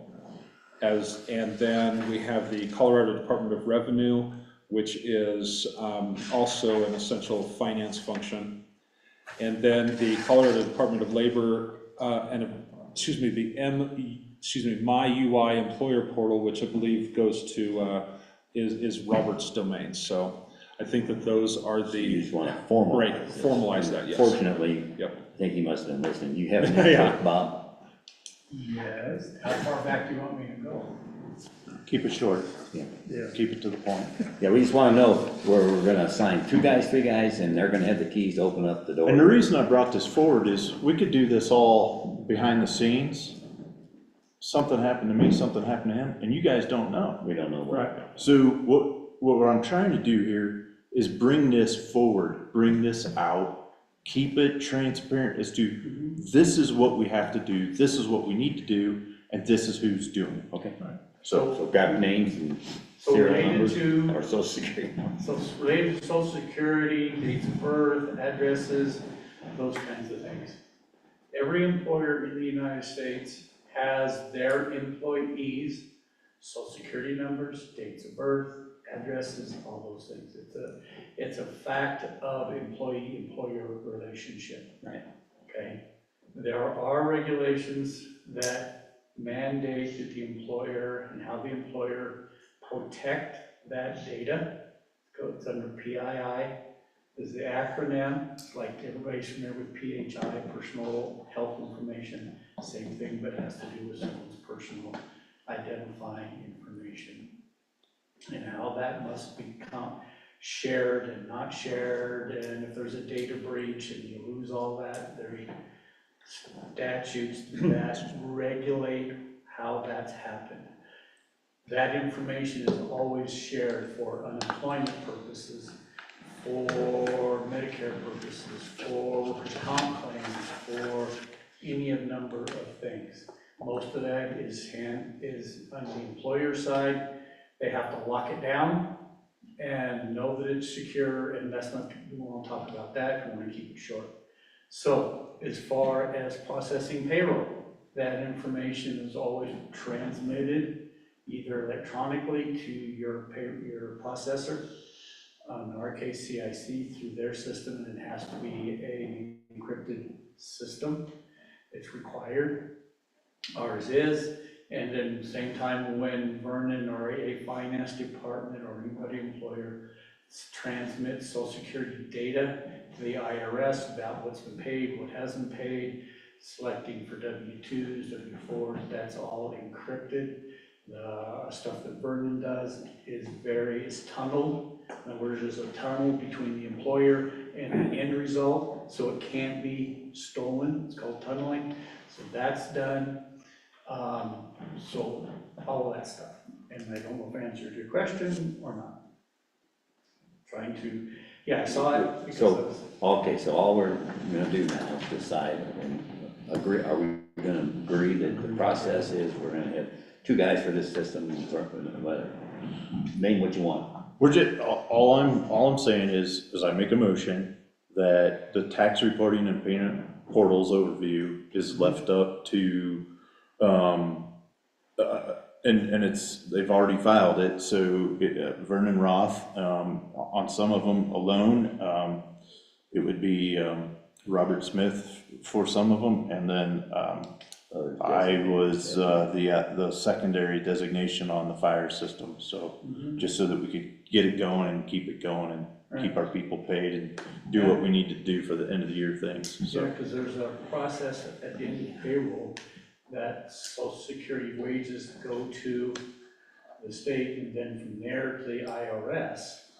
And there's got to be that connection so that can be electronically transmitted to them.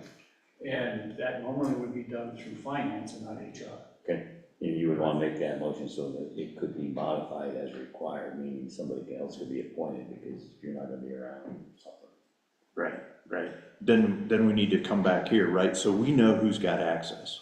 What we don't want it is it getting loosey-goosey and pretty soon we find out that it's James Gilbert that's got access to the things. Why it would ever happen that way, but. Just opening the door. Yeah, he's got the keys open. That's right. But it depends all on I'm who lets saying. in. Okay, Can you maybe narrow that? yeah, let's state a good motion here. So I make the motion that we, designate Vernon Roth as our tax reporting and payment portal designee, and Lucas Epp as the backup on those that require 2 designees. And I shouldn't have made the motion, but. And my then name's Robert on it. Smith be designated as the designee for the Social Security BSO and the CDLE My UI portal. Right. Correct. And you'd be backup for all of them, is that what you mean? You have that, Kelly? Yeah, just on the ones that I need to be. Okay. Sorry, that was. I'll second that, and we'll move on. Any other discussion? Anybody? All in favor of the motion as stated, say aye. Lucas? Aye. Paul, aye. Canned aye. Thank you, Vernon. Appreciate it. Thank you, Robert. Thank you, Lucas. Thanks, Vernon. Thanks, sir. Kids Council, can we do that now? Yes, Yes. finally. All right, yeah, fine.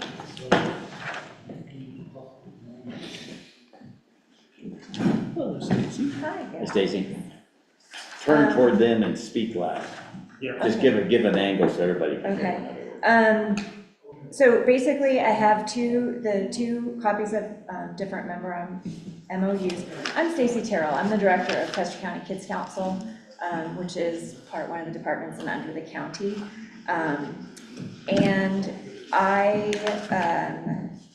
there's 2 items on here, the MOU as well as the bylaws.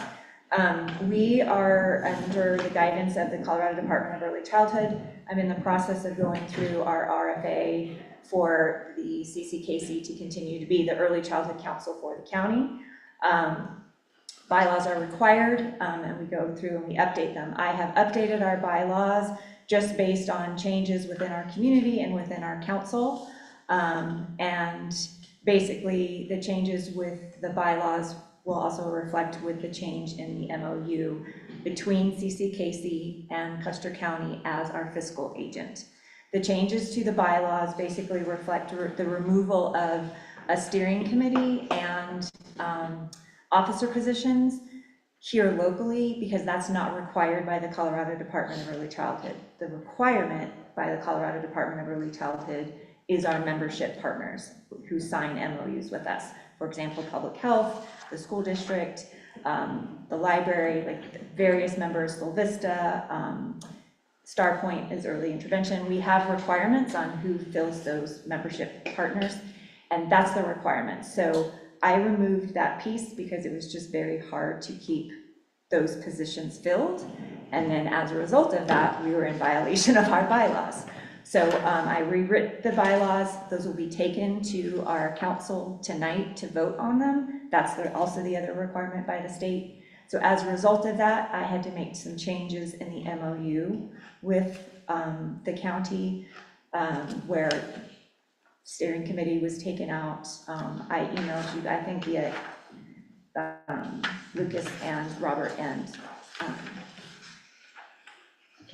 thank you. The different copies and what was stricken and taken out. But in a nutshell, I will start giving, whether in person or written, my monthly report to Lucas and the BOCC. So I'm kind of reporting to you guys, as well as I always report to the council. The council, again, is really who I report to. But the other thing that had been in the original MOU that was not taking place was monthly meetings with Lucas, with our appointed commissioner, as well as the finance director. So that will start happening again for checks and balances. So again, that was updated in the MOU with the county as far as being our fiscal agent. And then the second MOU is just for our assigned county commissioner, so that we have to turn that into the state, and that assigned county commissioner will have a voting right with our council. And as you guys discussed last meeting, that's now Lucas. So that's what that other MOU is for. So Questions? these have been run through your group, whatever. Yes, group that was is. So emailed there's not out. gonna be a change to this after another meeting? No.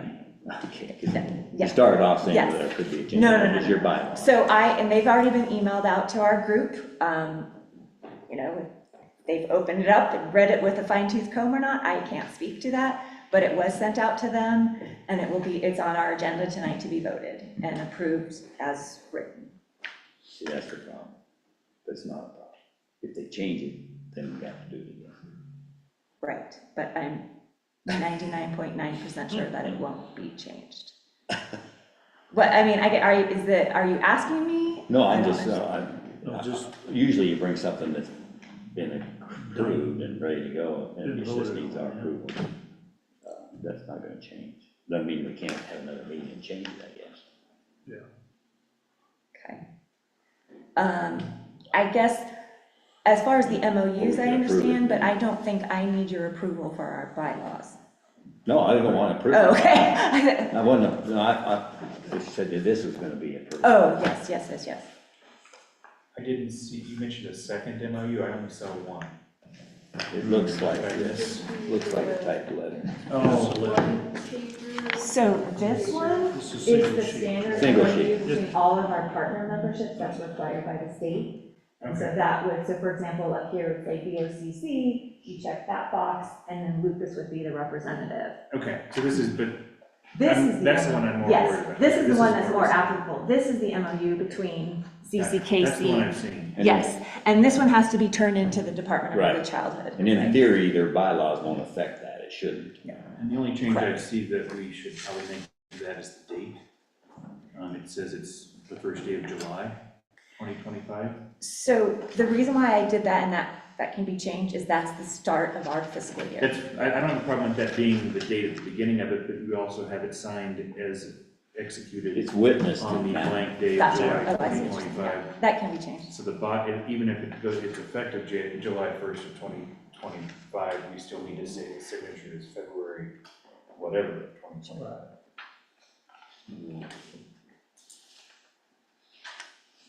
We can scratch it out and do that. I've got the one you can sign here. And since that's a separate page, I think we can probably. We can just change I it. think then you could just. We can approve it next time. That date's also on the back here with us. This is the one you need signed by me. Okay. Okay, I need a motion.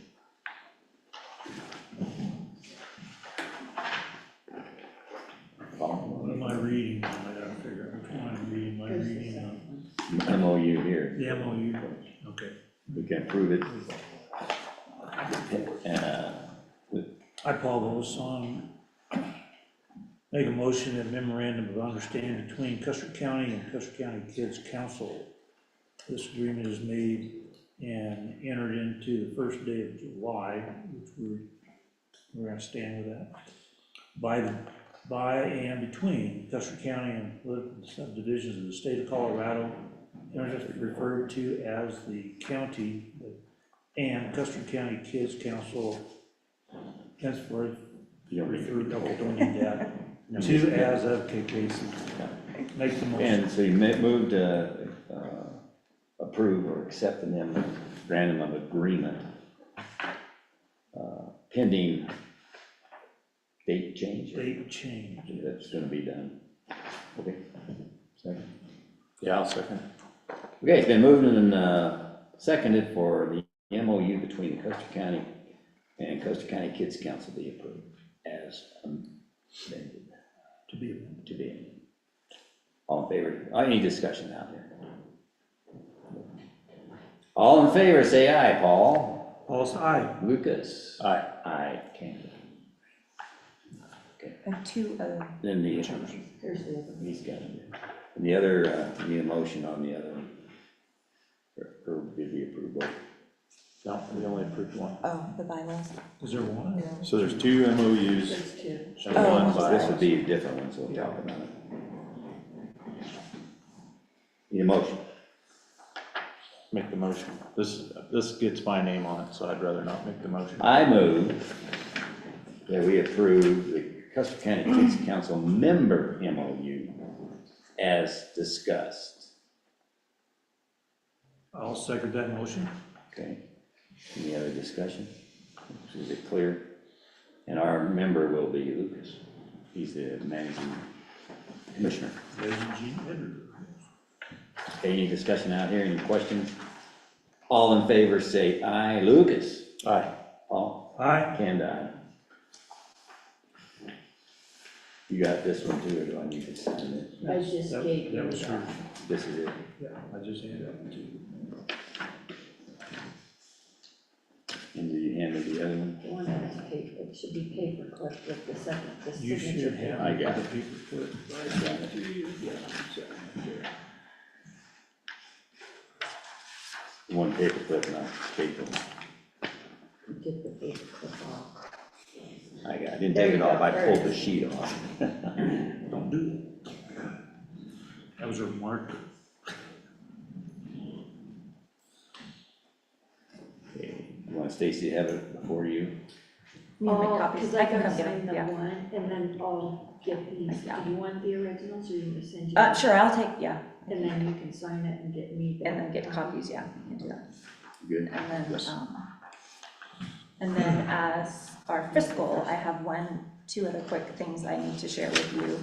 The first is, maybe when Dan is here, maybe he's aware of it, that right now at the state, there is a Senate Bill 25-119 on the docket, measures to modify the Department of Early Childhood.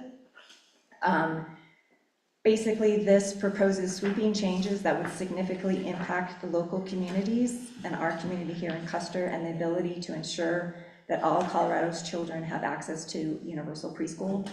Custer County Kids Council acts as the LCO, which is the local coordinating organization for universal preschool. That is one of the contracts that the BOCC signs for us.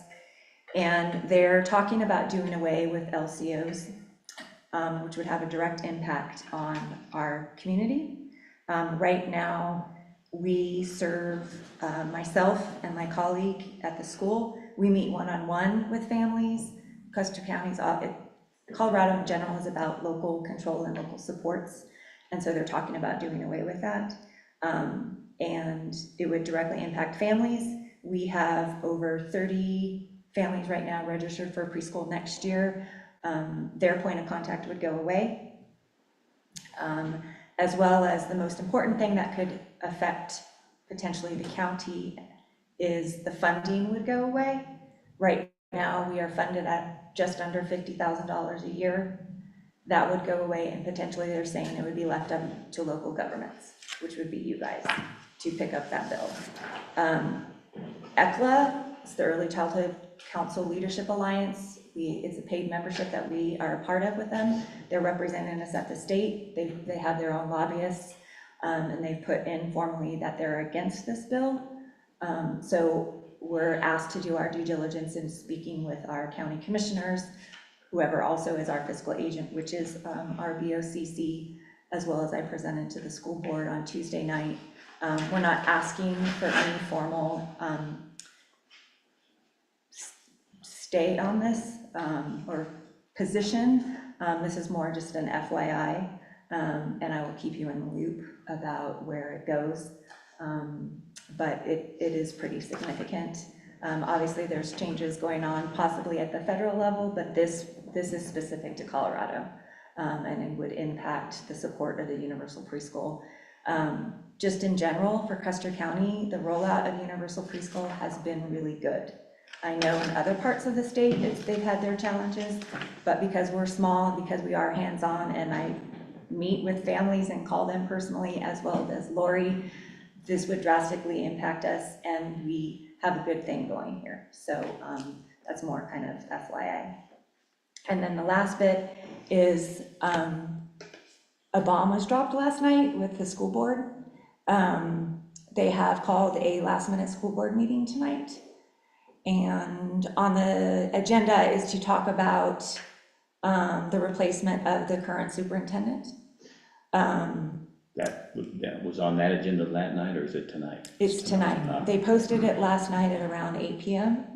No one really knows where this is coming from, but as my role as the director, I'm in a collaborative, we work collaboratively, and in 5.5 years, working with regional groups and state groups, unfortunately, Custer has come up as things change so much, and I've been very quick to defend us and to point out positives.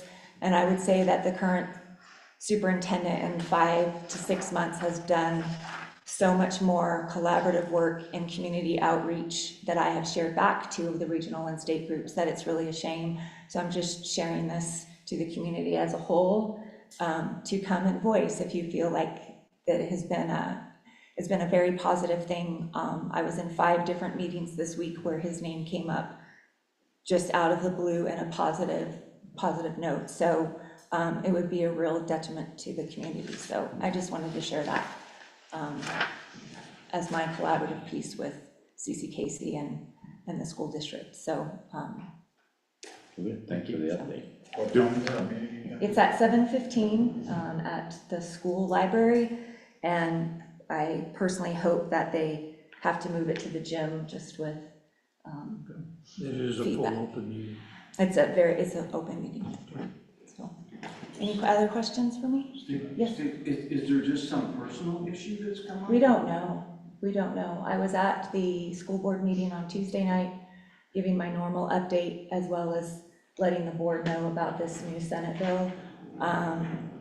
And So it's really, we don't even know what we're no gonna one talk about or knows. listen The to. staff doesn't know. Okay, It was I could dropped say last. something, but I'm not going to. Right. I collaborate a lot with the school, and then I do work with the school specific to a grant that they have. I oversee that, and the morale and at the school has been amazing the last 7 months. And everyone just feels very blindsided and shocked. So just come if you want to just maybe, hopefully there will be some sort of education piece on why. But yeah, I wish I had more answers, but unfortunately I don't. And I just think that we've worked really hard as a community to make Custer a shining beacon, so to speak. And I just feel like this would drop us down a notch, and that's unfortunate with all the work that has been done collaboratively speaking. Well, it won't affect you, the great work you're doing. Well, thank you, I Keep appreciate that. reputation going, that's what they see Thank first. you. Well, as a parent, it's really disheartening. Yeah. So, So the bylaws, do we want to approve them, or do we want her to take them back and get them approved by her group? It sounds like it's something that The council, Yeah, yeah, we don't know. I don't We think don't we need, Necessarily. We shouldn't be anyway. No. Unless the I mean, bylaws you- change, if they correct. change something that would Then I would- make the MOU not valid, that would be exactly, the issue. right. From my view. Okay, all right. Tonight, at the council meeting, you representing BOCC would have a vote, you will have a vote on Correct. the amended bylaws. Okay. But as far as a vote as BOCC, to his point, I don't think that's necessary Okay. unless something changed that affected the MOU. Okay. All right, sounds good. Thank you. Thanks. guys. Thank you. All right, next up, go down to the bottom. We've got everything covered, that's, We take a short break. okay. Okay, next up is a short break.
soon as we can.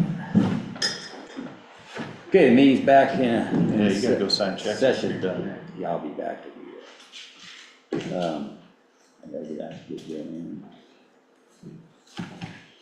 So it is 11:11 now, and next agenda item is, read it right here. The interim county attorney contract, correct? Is that the last one? That's how you read it. I got it right, okay. So we got that new revised contract, you each have a copy. Any issues on it?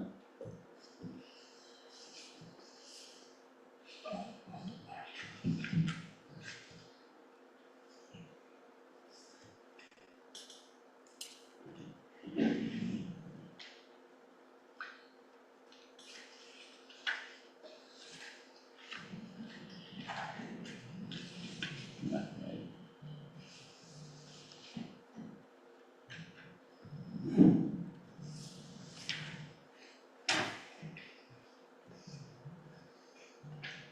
Get your copy.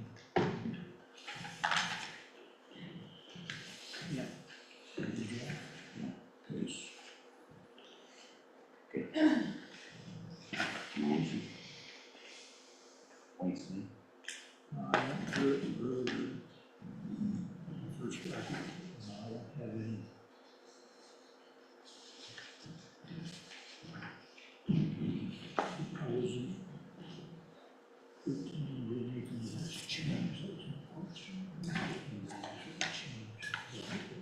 You saw that?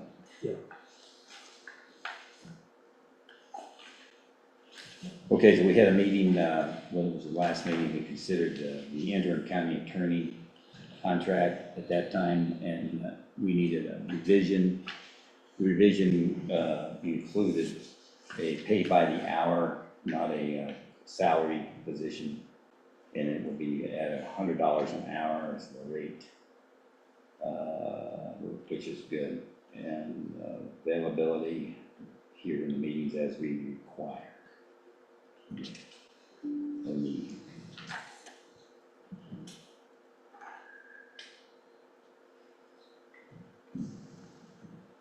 I'm happy with it. That was the only thing I had a question on, is what had changed, if anything drastically.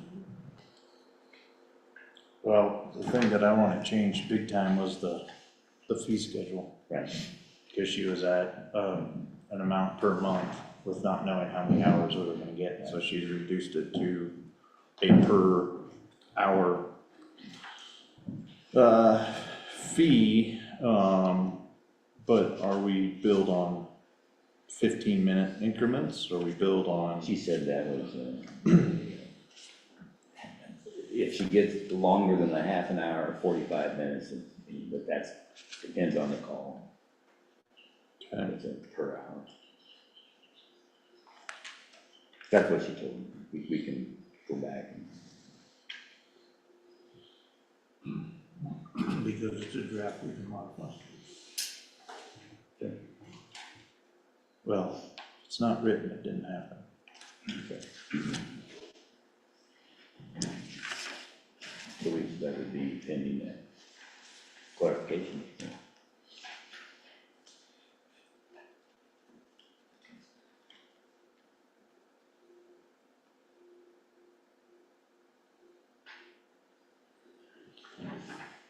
And this is just interim.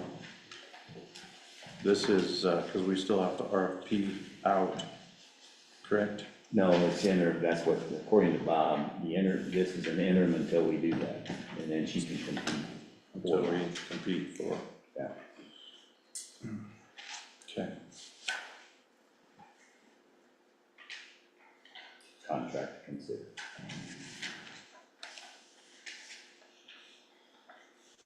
And she's willing to start immediately if we do this? Yep. And she did point out that she wants to she'll familiarize herself at her expense, being here to discuss all aspects of the county business, meet people.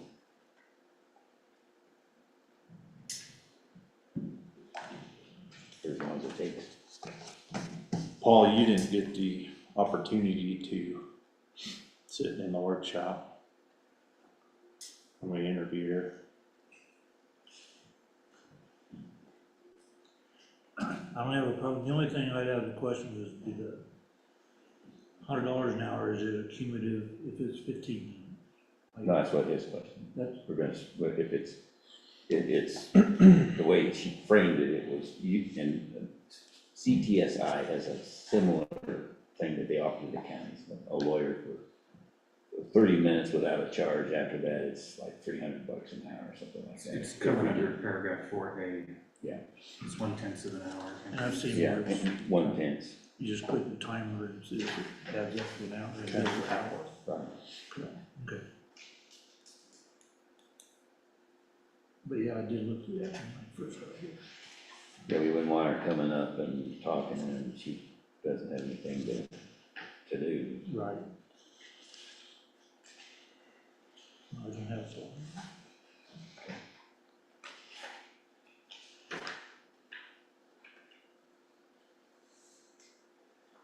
If we approve this contract as is, or I think it's okay. Yeah. Might be.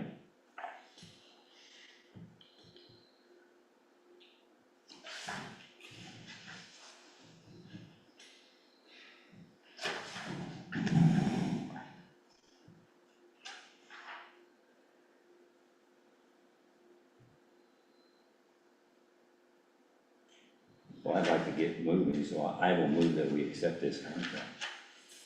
And put her on, get her in here, next meeting, before the meeting, we'll bring her in, and she's willing to come in and be, introduced and understand what's going on. Okay. I'll second. You know, discussion. I'll second, you can second. He second. He said he second, I know that. so we need a discussion.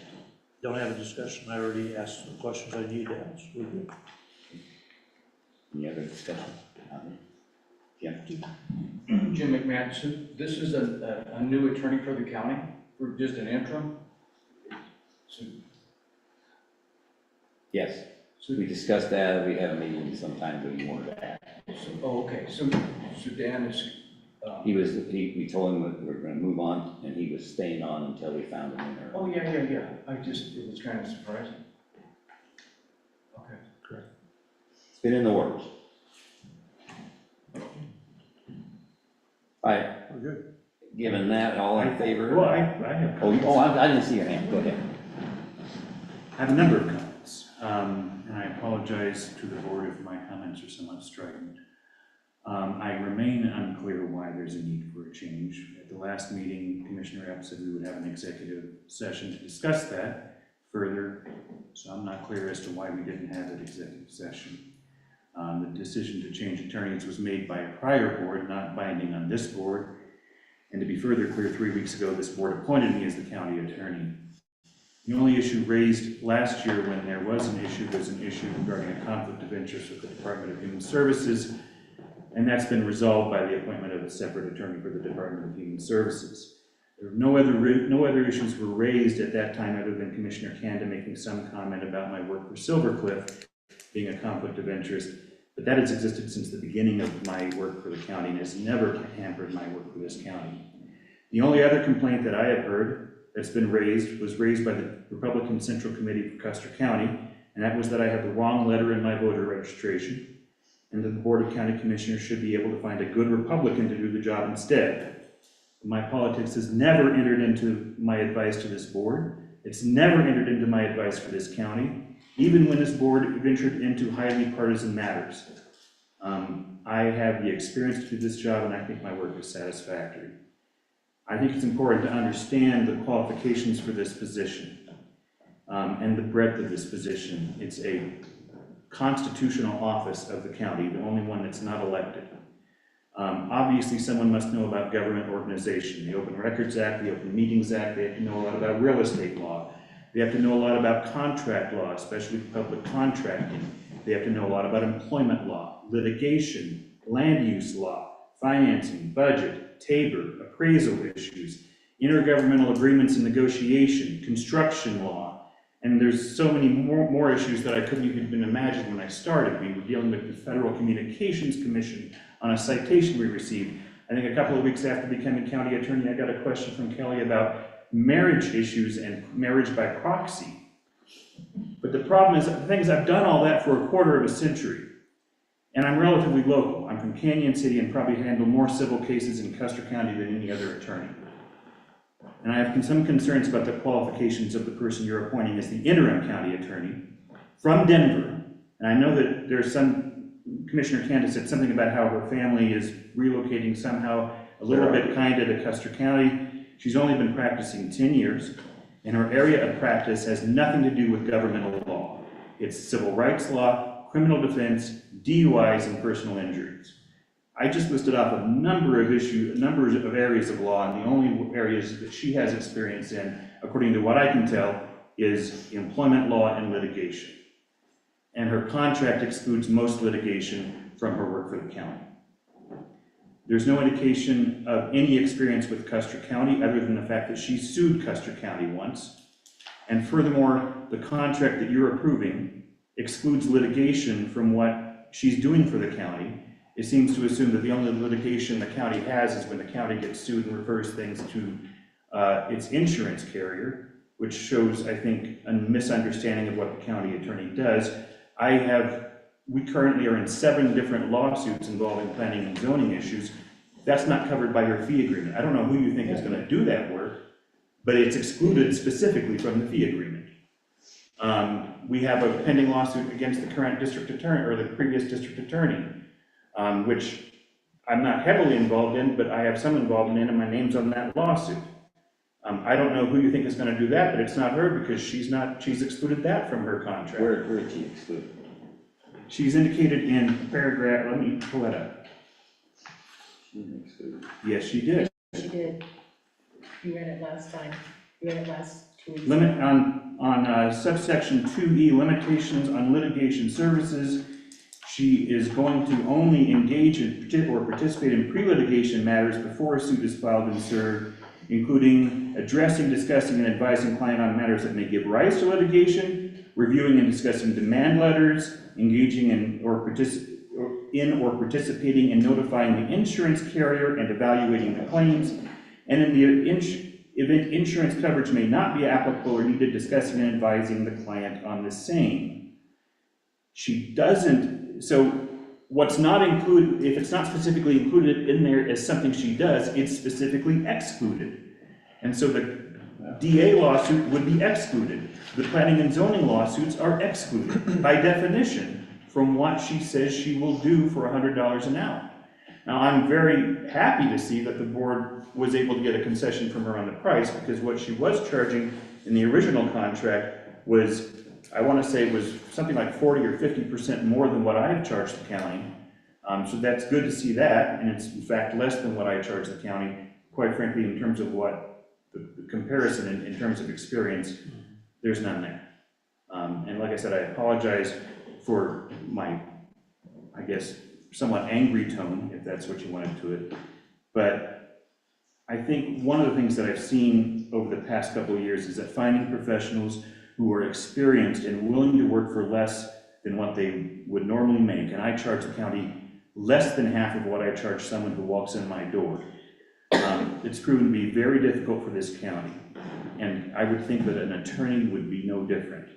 And if this is how the Board of County Commissioners awards loyalty and financial concessions from experienced professionals, you're going to continue to struggle to find qualified people to fill top positions in this county. Well, thank you. Good points, and I didn't see that part where it's not there. I think that's fine. Maybe we go back and adjust that. 1 minute. Your thoughts? My thoughts are,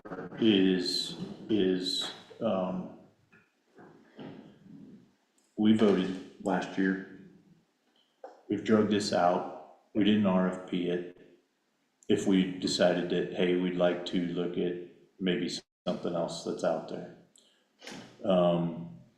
We have enough issues that we're trying to fix and change and move over. Dan did move out of the DHS, things like he said he would, and he did it not begrudgingly, but did it very calmly. And so, and then we did. We turned around and we said, "Yep, you're a county attorney for the next year." The new board did, and made that selection. Well, we moved, it was qualified, I think. Okay, so I'm losing my patience with looking for an interim.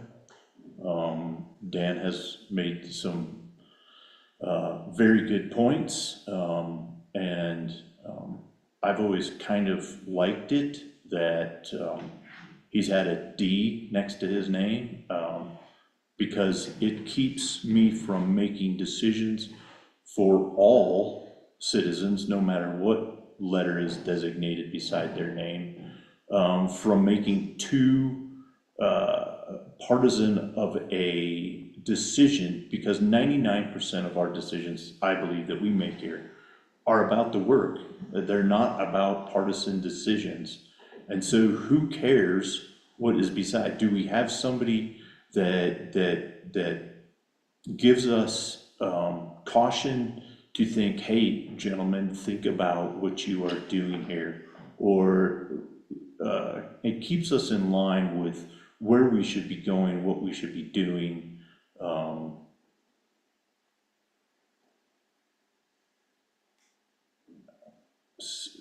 So I don't want to go back and forth with this for the next 3 months,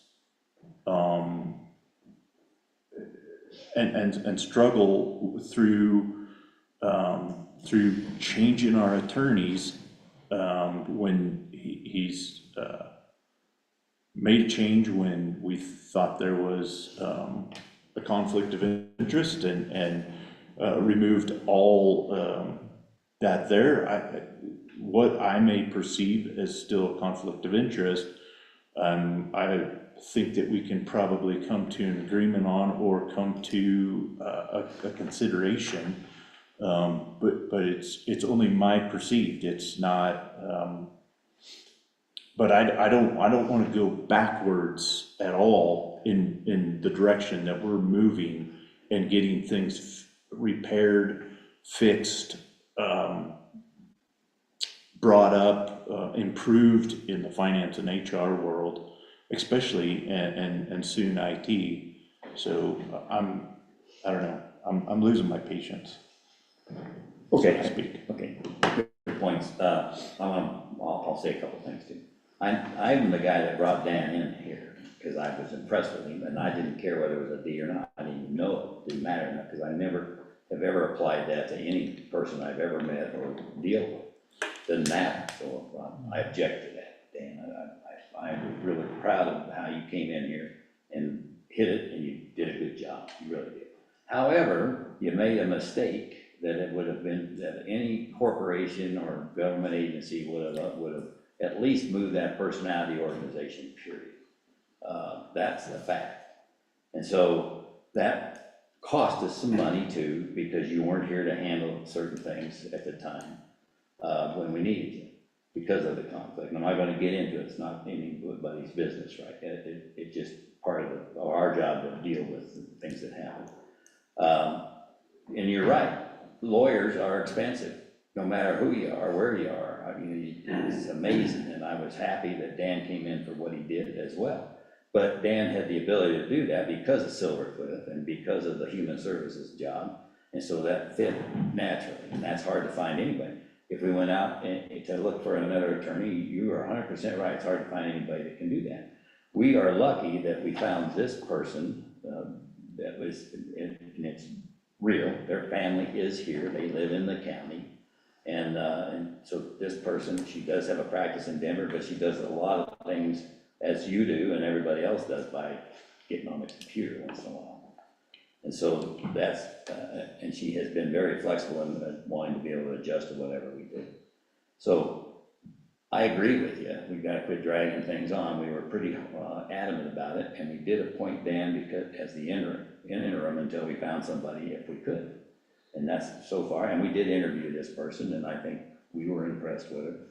I was. And so, and I know Paul hasn't had a chance to meet her yet. So that's my view. I personally think it helps us clear the air if we have another lawyer. I think Dan has done a great job, but I wish that we hadn't been put in this situation in the first place. So, and I don't think it's a big deal to get the right things here. And I know she's had other experiences. I know, Dan, that you researched it and you know what she does. And in fact, she did, she has a unique capability to, what I was impressed with, and we can still have her do it if we want to, if we didn't get her, to look and help us organize ourselves and make sure that we are going to keep ourselves out of trouble with our processes, procedures, and policies to keep us from being sued, because she's been on the other side of the coin in many cases with counties, municipalities, and others. And so that's one of the key things that had me interested in having itself. Just like we came out of the Stone Age, if you want to look at it that way, and got an HR office now. And we've got a finance office now, and we've got policies being written with the planning board and the zoning boards are getting more professional and better than just when we were a small county with a handshake. So I still would be supportive of this. And I personally never, ever, ever considered whether you were a Democrat or not, Dan. I didn't even know it until somebody brought it up. And I don't care what Republican committee says or rumors. I mean, I'm blasted with that all day long. I want to do what's right for the county citizens I represent. And I think this would have been a good move, and maybe things would change. So, Paul, you got any other comments? No, I just need to dig a little more into qualifications and everything once I meet her and everything. I agree. You know, what I've seen over the past year, being a candidate and everything, you've done an outstanding job. Also like your sense of humor. He has one of those? Okay, good. Yeah, no, Okay, I don't have any added comment or anything. That's the only thing I looked at right here that highlighted it. So we have a motion on the floor, and then we can take a couple of public comments. Don't be too long, Jim. I won't be too long. Frankly, Bill, I don't believe a word you said. The conflict of interest that you talked about has been resolved. So now any continuation of that becomes a personal issue. Obviously, Dan has performed well because you're all saying he has. So what happened to the idea of meritocracy around here? Just throw somebody under the bus and go out and get somebody who's not even going to litigate our suits. And the only protection against the county getting sued is you guys opening your mouths. Now, these two don't qualify for that because it's a different two that opened their mouths and got the county sued. So keep your mouth shut and you won't get sued. That's pretty simple. But this is clearly a purge. I said it before. This is the work of I believe, the Republican Central Committee through their agent on this board. It's very simple. It's very obvious. Okay, thanks. Any other comments? No, I have no more comments. Before you vote, you've got a term on here. What's the dates that you want on that term?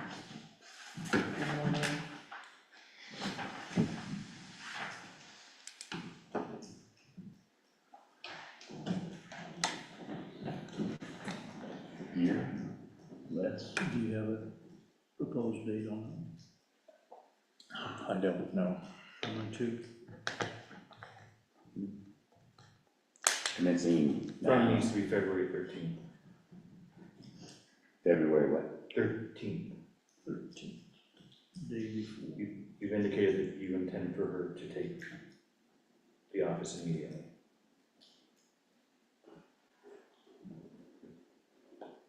through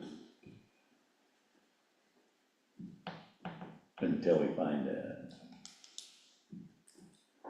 Yeah, until the RFP the is filled, RFP. until the RFP is filled. So do we wanna say it like that, or do we wanna? We say indefinite, B to be says determined. that. B says that. P says that, okay. Yeah. Okay. I would just, it pains me to give you legal advice on this, but I would just delete the words "and continue through" and the blank and just end the sentence at 2025. Not Because to- B does take care of when you're gonna terminate. By definition, Yeah. she's the interim county attorney, her appointment terminates upon the appointment of a permanent county attorney. Good with that?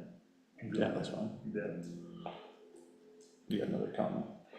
I just want some clarification here, I've gotten a little bit confused. Are you all intending on Kathy Griffin, by the way, are you all intending on actually voting on this proposal now? Or I heard Paul say that he is planning on meeting with her and looking into her background, and then there's the questions about the litigation.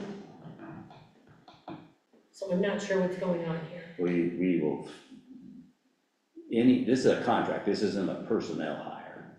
Okay, It's not the same. And so this is, we can modify, we can bring them on with the exceptions that we've noted now and make sure they're covered.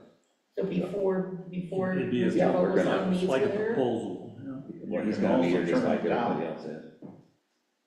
You can also refuse it. Yeah. Okay. So. So you're considering signing that contract before Mr. Vogelsong has met with her and done his research, I think that you He's done mentioned? what well, to get to know her, yes. But that's true, this is a board. Okay, If there's any findings, then we can terminate. We can cancel the day after she's here if we want. Right. you good? I don't think we're going down the right road, gentlemen, between all of us. Okay. I already say that my answer is gonna be nay if we go forward with the vote. So I'm gonna retract my second. So if, Paul, you wanna second the motion, go ahead, but So my answer's already a nay. So we're postponing it until further interview, or what are we? Or we decide to not do it. Go ahead. So you want to, what you're proposing then is to not do it? Yeah, I propose that I take my second off the table. Okay. That's what I'm proposing. What do you think? I think that'd be a good idea, just mention we have that opportunity. You haven't met her, you have not talked to her. This is a huge contract that affects every other contract, MOU, service. I agree. So I retract my motion. You retract your second. My second, sorry. Let's hear what he's got. So, whatever the reason is that you guys are gonna terminate Dan, are you still looking for somebody that's gonna be as competent as he is?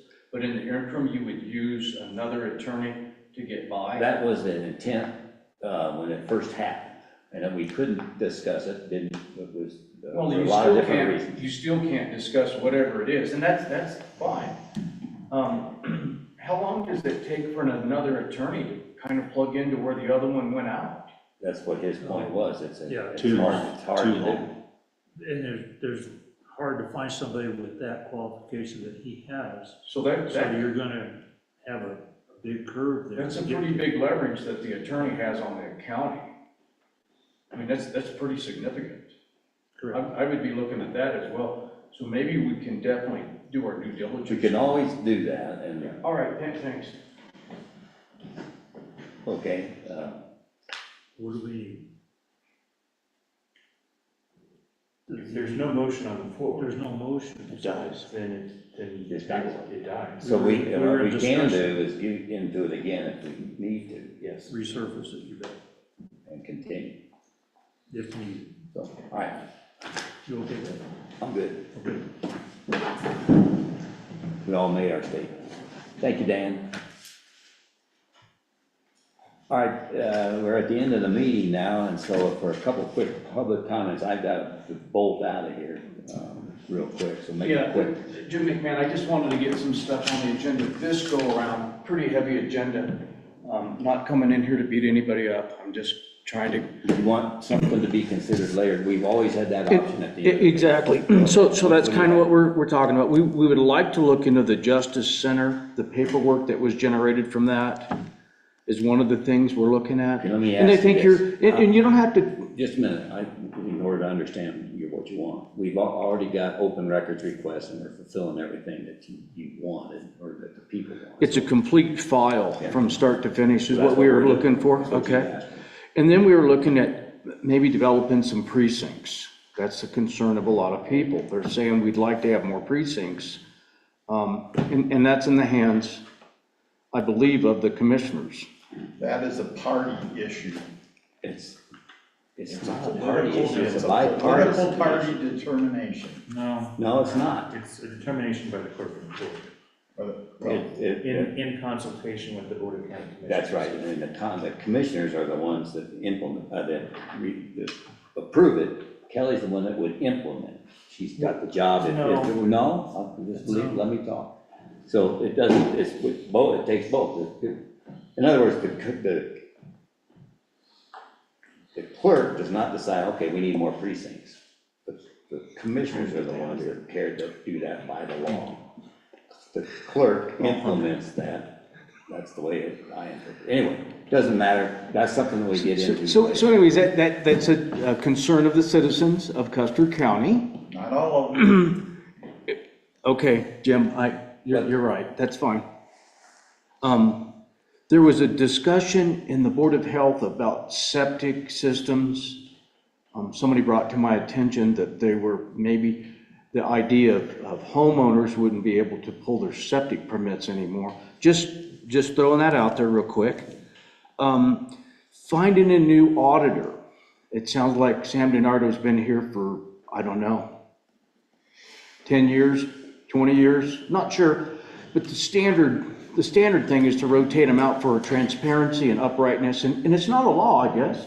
No, it's not, but I think you are right. We need to RFP that every 5 years as well. So it's they suggest 3 years in the accounting rules. Yeah, we don't have to get into the details. Okay, so anyways, we want to look at that. And then I did have new attorney down here, but that needs to stop. And then I would like a good explanation, not now, but from the three of you, just what the sunshine law means to you and why it's in place. That's about it. I think the Justice Center is one of the things that's kind of a hot topic. So if we could get some more paperwork and on how that all came about would be handy. And there was one recording that was kind of funny, and we were hoping we would be able to get it. I have the date, it'd take me a minute to get it. They started a meeting it was the Justice Center Committee meeting, and it was in the courthouse, and it went for 28 seconds and then it got shut off. And we just thought there was probably some really good information that might have been shared during that meeting that you guys may think we've got, but we didn't get it. ballpark figure. I'll get it exactly to you. It's in one of them 6 books over there. Okay, you have a request for all the day. Yeah, so if whenever, your schedules allow, or you can get some research done, and I'd like to meet with you guys, outside of the meeting, individually, because I don't want to have a meeting, but individually, I'd like to be able to schedule and sit down and just voice some of these a little bit. And we really would like to get some other people's input, like he's pretty adamant about not doing it, so. Go ask him. Yeah, so, and that's fine. I just think that needs to be a discussion. So Anybody else have anything, public comment? Good.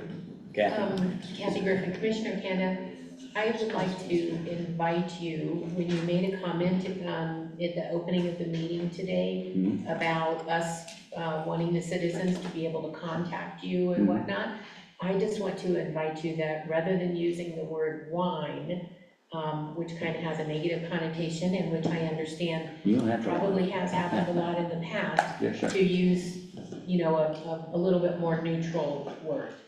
Okay. Voice concerns. Sure, or compliments. Or This gentleman back here Well, that's is great. very regularly compliments you, yeah, so this is an Okay, invitation. thank you. Mhm. Jim? Okay, I'll try to be quick to respect your commitments.